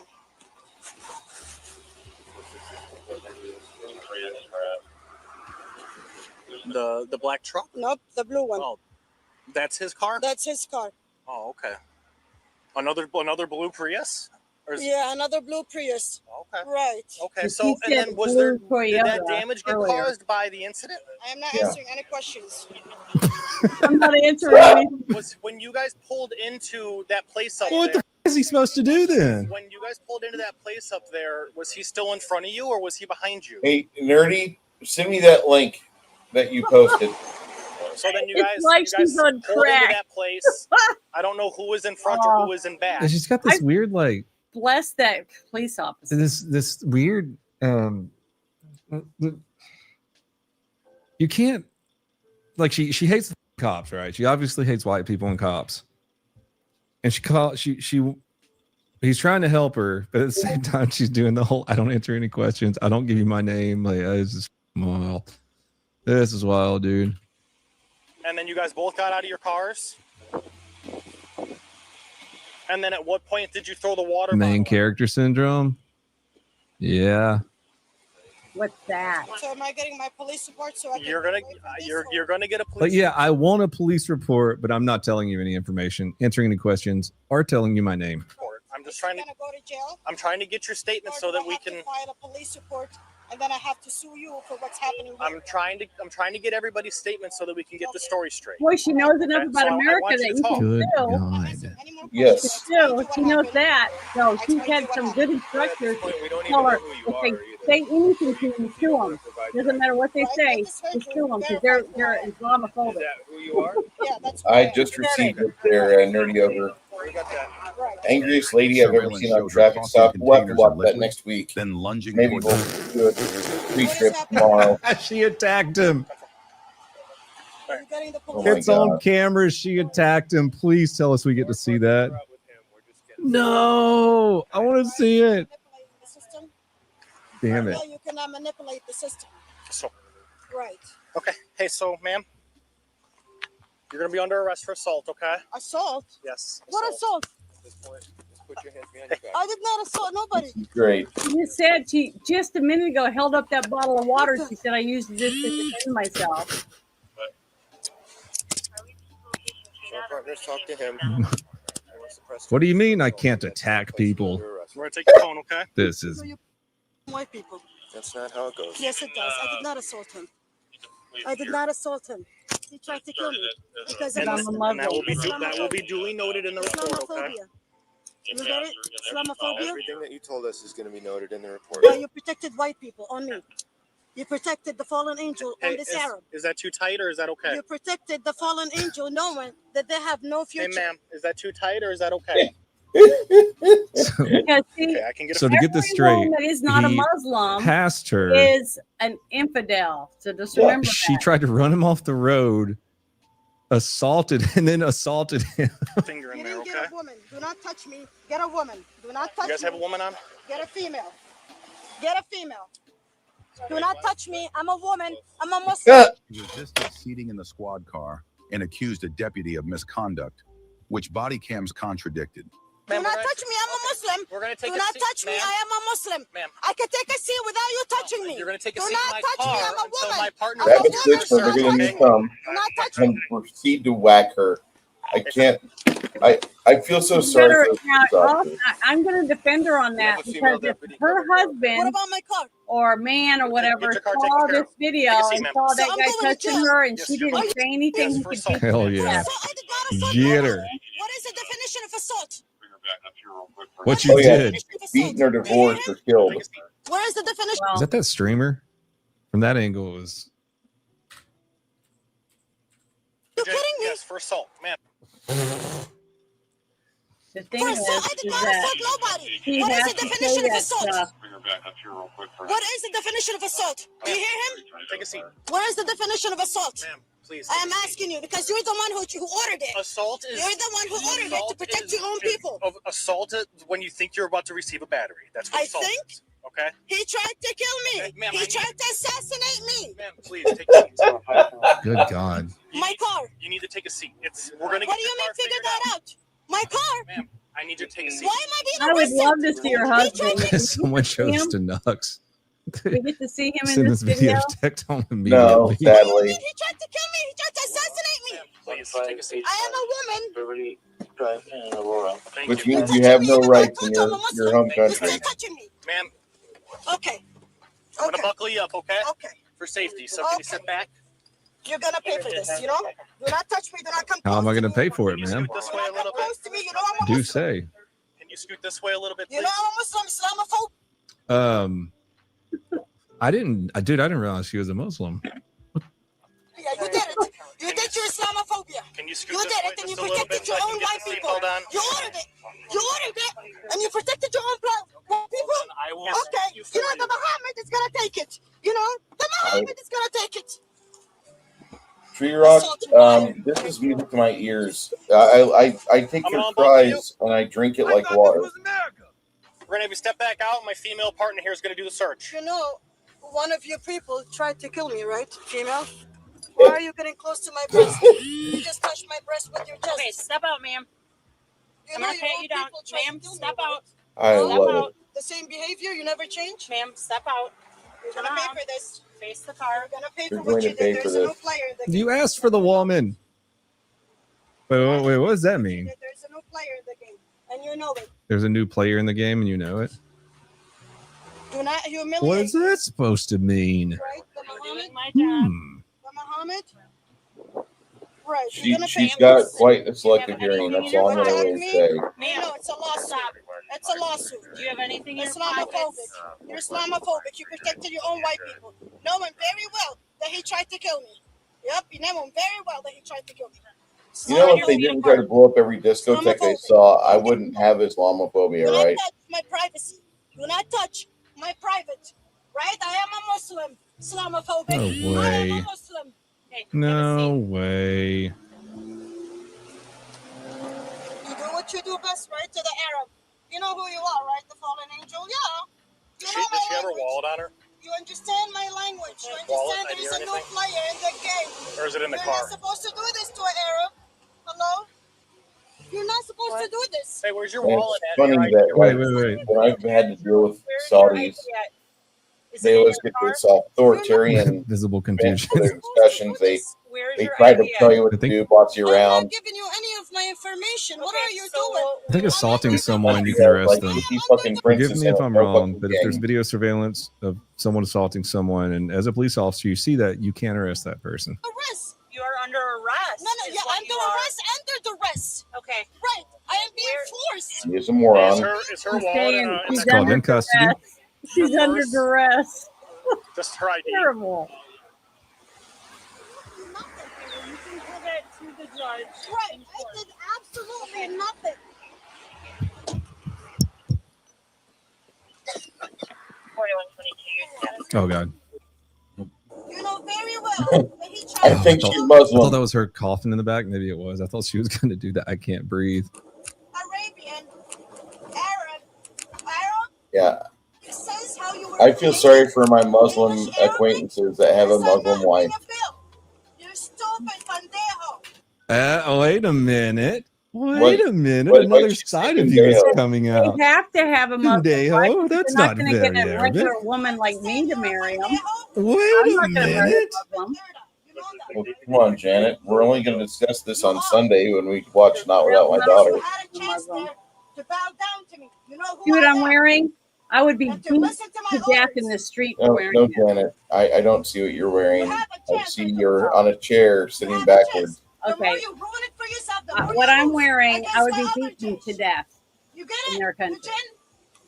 because I went in They are public. my Muhammad. I am the Muhammad. No, you're not a Muhammad. I am a Muhammad. Are you mentally ill?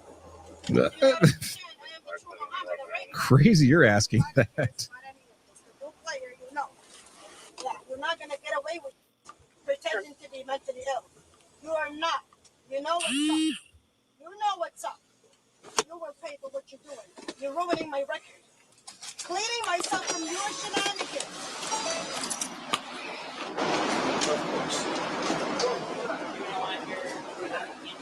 You guys mic'd up? Don't touch me. I'm a Muslim.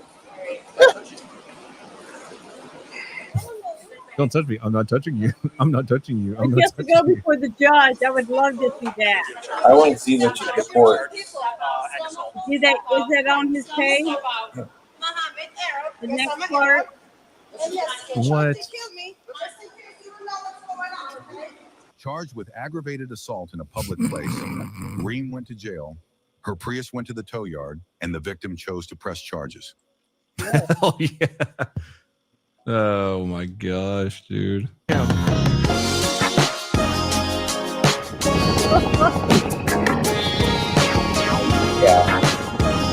That is great. The thing is, she deserved it. Yep. She did all that stuff, and she needs to learn what happens in our country. You shut up, for one, and you answer the questions. You hand them your driver's license. You know, you follow direction, and guess what? You won't get arrested. Janet over here spouting facts of how you can not get or how you can act civil to a police officer and at least 50% of the time not go to jail. Amazing thought, right? Yeah, it is. But yeah, I feel sorry for her. She shouldn't be out on the road driving if she I mean, doesn't know the laws. I want to know where her husband is because she should have a guy driving her around, either her husband or her brother. I mean, if if you're in Minnesota, it could be the Oh, same. I gotta show everybody this. Look at this guy. He gets the award for tonight.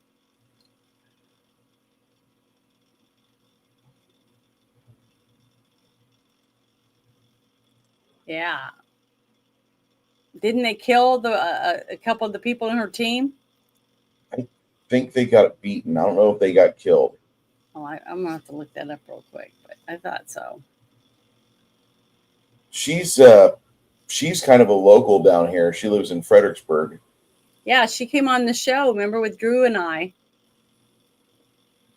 And so did Wesley was there too, right? Chase Gallagher or whatever. He came on the show. Yep. So yeah, and she was wonderful. She was on the show for 3 hours answering questions and stuff. She's really, really nice. I'm a big fan of Laura Logan. And I feel so sorry for her for what she had to endure.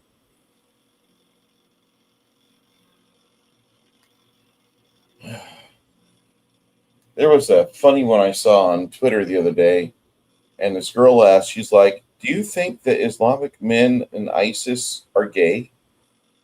And she's like, here's what a normal woman looks like. And she has women in bikinis and hot girls with their tits kind of there pressing against their shirt, like, let me out, let me out. And she has all these hot pictures. These are women in Western civilization. And then she shows photos of women in Islamic countries where they're dressed up like ninja Gaiden rejects. And she's like, this is a woman in Muslim country. Do you think that ISIS men and Muslim men are gay? Because they want every woman to look like this. Wouldn't this be terrible? This would be terrible. It says on here, it says, in 2011, journalist Laura Logan was brutally attacked and sexually assaulted by a mob while covering the celebrations in the Tahrir Square in Cairo, following the resignation of President Hosni Mubarak. She was eventually rescued by a group of women and soldiers after being separated from her crew during the chaos. So I guess they were just beaten. Didn't say anybody was killed. Yeah, I didn't think they were beaten. I knew they were allowed to leave, but she was kept there for like a few days to a couple weeks. I cannot remember.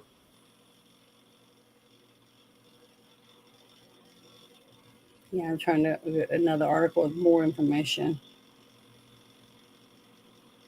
The religion of peace, kids.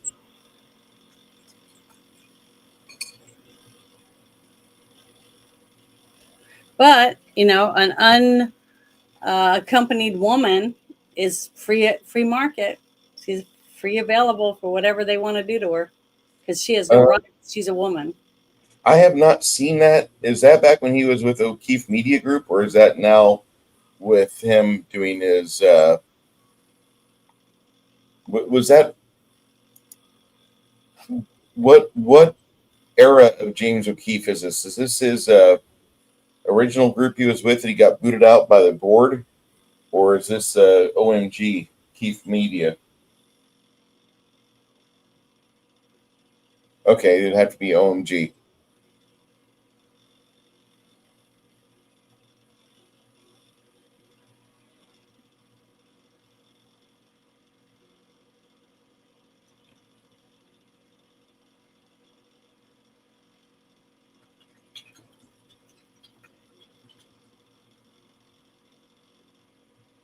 Yeah, I really don't want the super detailed version of what happened to her because I have enough. Logan was torn away from her film crew just moments after this picture was taken in Cairo. She was subjected to a prolonged sexual assault by a terrifying mob of at least 200 men. And they were all yelling and screaming and taking pictures while they were ripping off her clothes and stuff. They were animals. And that's what they are. They're all animals. That's my thought of it.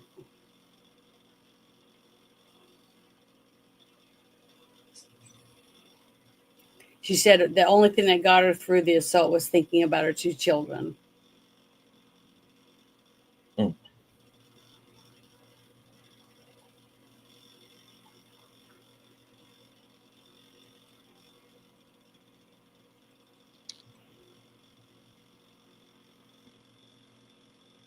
And they want our country to be theirs. So think about that. But what's so sick is the men are so perverted in that religion that if a woman shows her wrist or her ankle, she's considered a slut because she wants everybody just to maul her because she's showing her ankle at 9 and 10 years old. Just think about that. That's some sick, fucked up people. I'm probably going to lose my channel because I said that, but oh well. Oh well. We have Rumble. We have Kick. So it's terrible, but it is.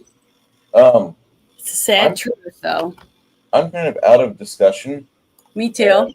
And I just had one other thing, but since we watched that, but I want to share this anyways because you were talking about it earlier. So let me share my last little thing that I had. I think you'll like it. Okay. Trump sends a message to the cartels. It's another one of those videos. But here you go. I want you to watch it. It's only a minute. So here we go. Row, row, row your boat gently down the stream. We dropped a bomb right on their heads, the best you've ever seen. The fake news and the left are melting down and throwing fits, 'cause we took these bad hombres out and blew them all to bits. The FAFO president has a message for the cartels. If you bring drugs into our country, we'll bomb you straight to hell. It's called F around and find out. And these bad hombres effed around. And now they found out. And now they're fish food. Trende Aragua is Trende annihilated. Thank you for your attention to this matter. Row, row. What do you think of that? I like that. Yeah, he's great. I've been in a couple spaces with him before he started getting really big. You know, doing Trump's voice. He's hilarious. But he's one of the people that got doxxed and having pizzas delivered to his house over and over again and shit. So, yeah, he went through a lot of that crap. Sean's a nice guy. But I had to share that because it's really funny. But, yeah, we've been going for over 3 hours. So it's pretty good. But I want to say thank you to everybody that hung out with us for a little bit in the chat. And hope we entertained you for a little while. You know, okay, maybe you learned something you didn't already know. And thank you for the few people in the chat that shared some really interesting stuff with us so we could watch it. That was great. I love that when you guys do that because it was funny and I hadn't seen them. So and your whole Islamophobe lady, holy moly! I feel sorry for that cop. I mean, that cop deserves a badge.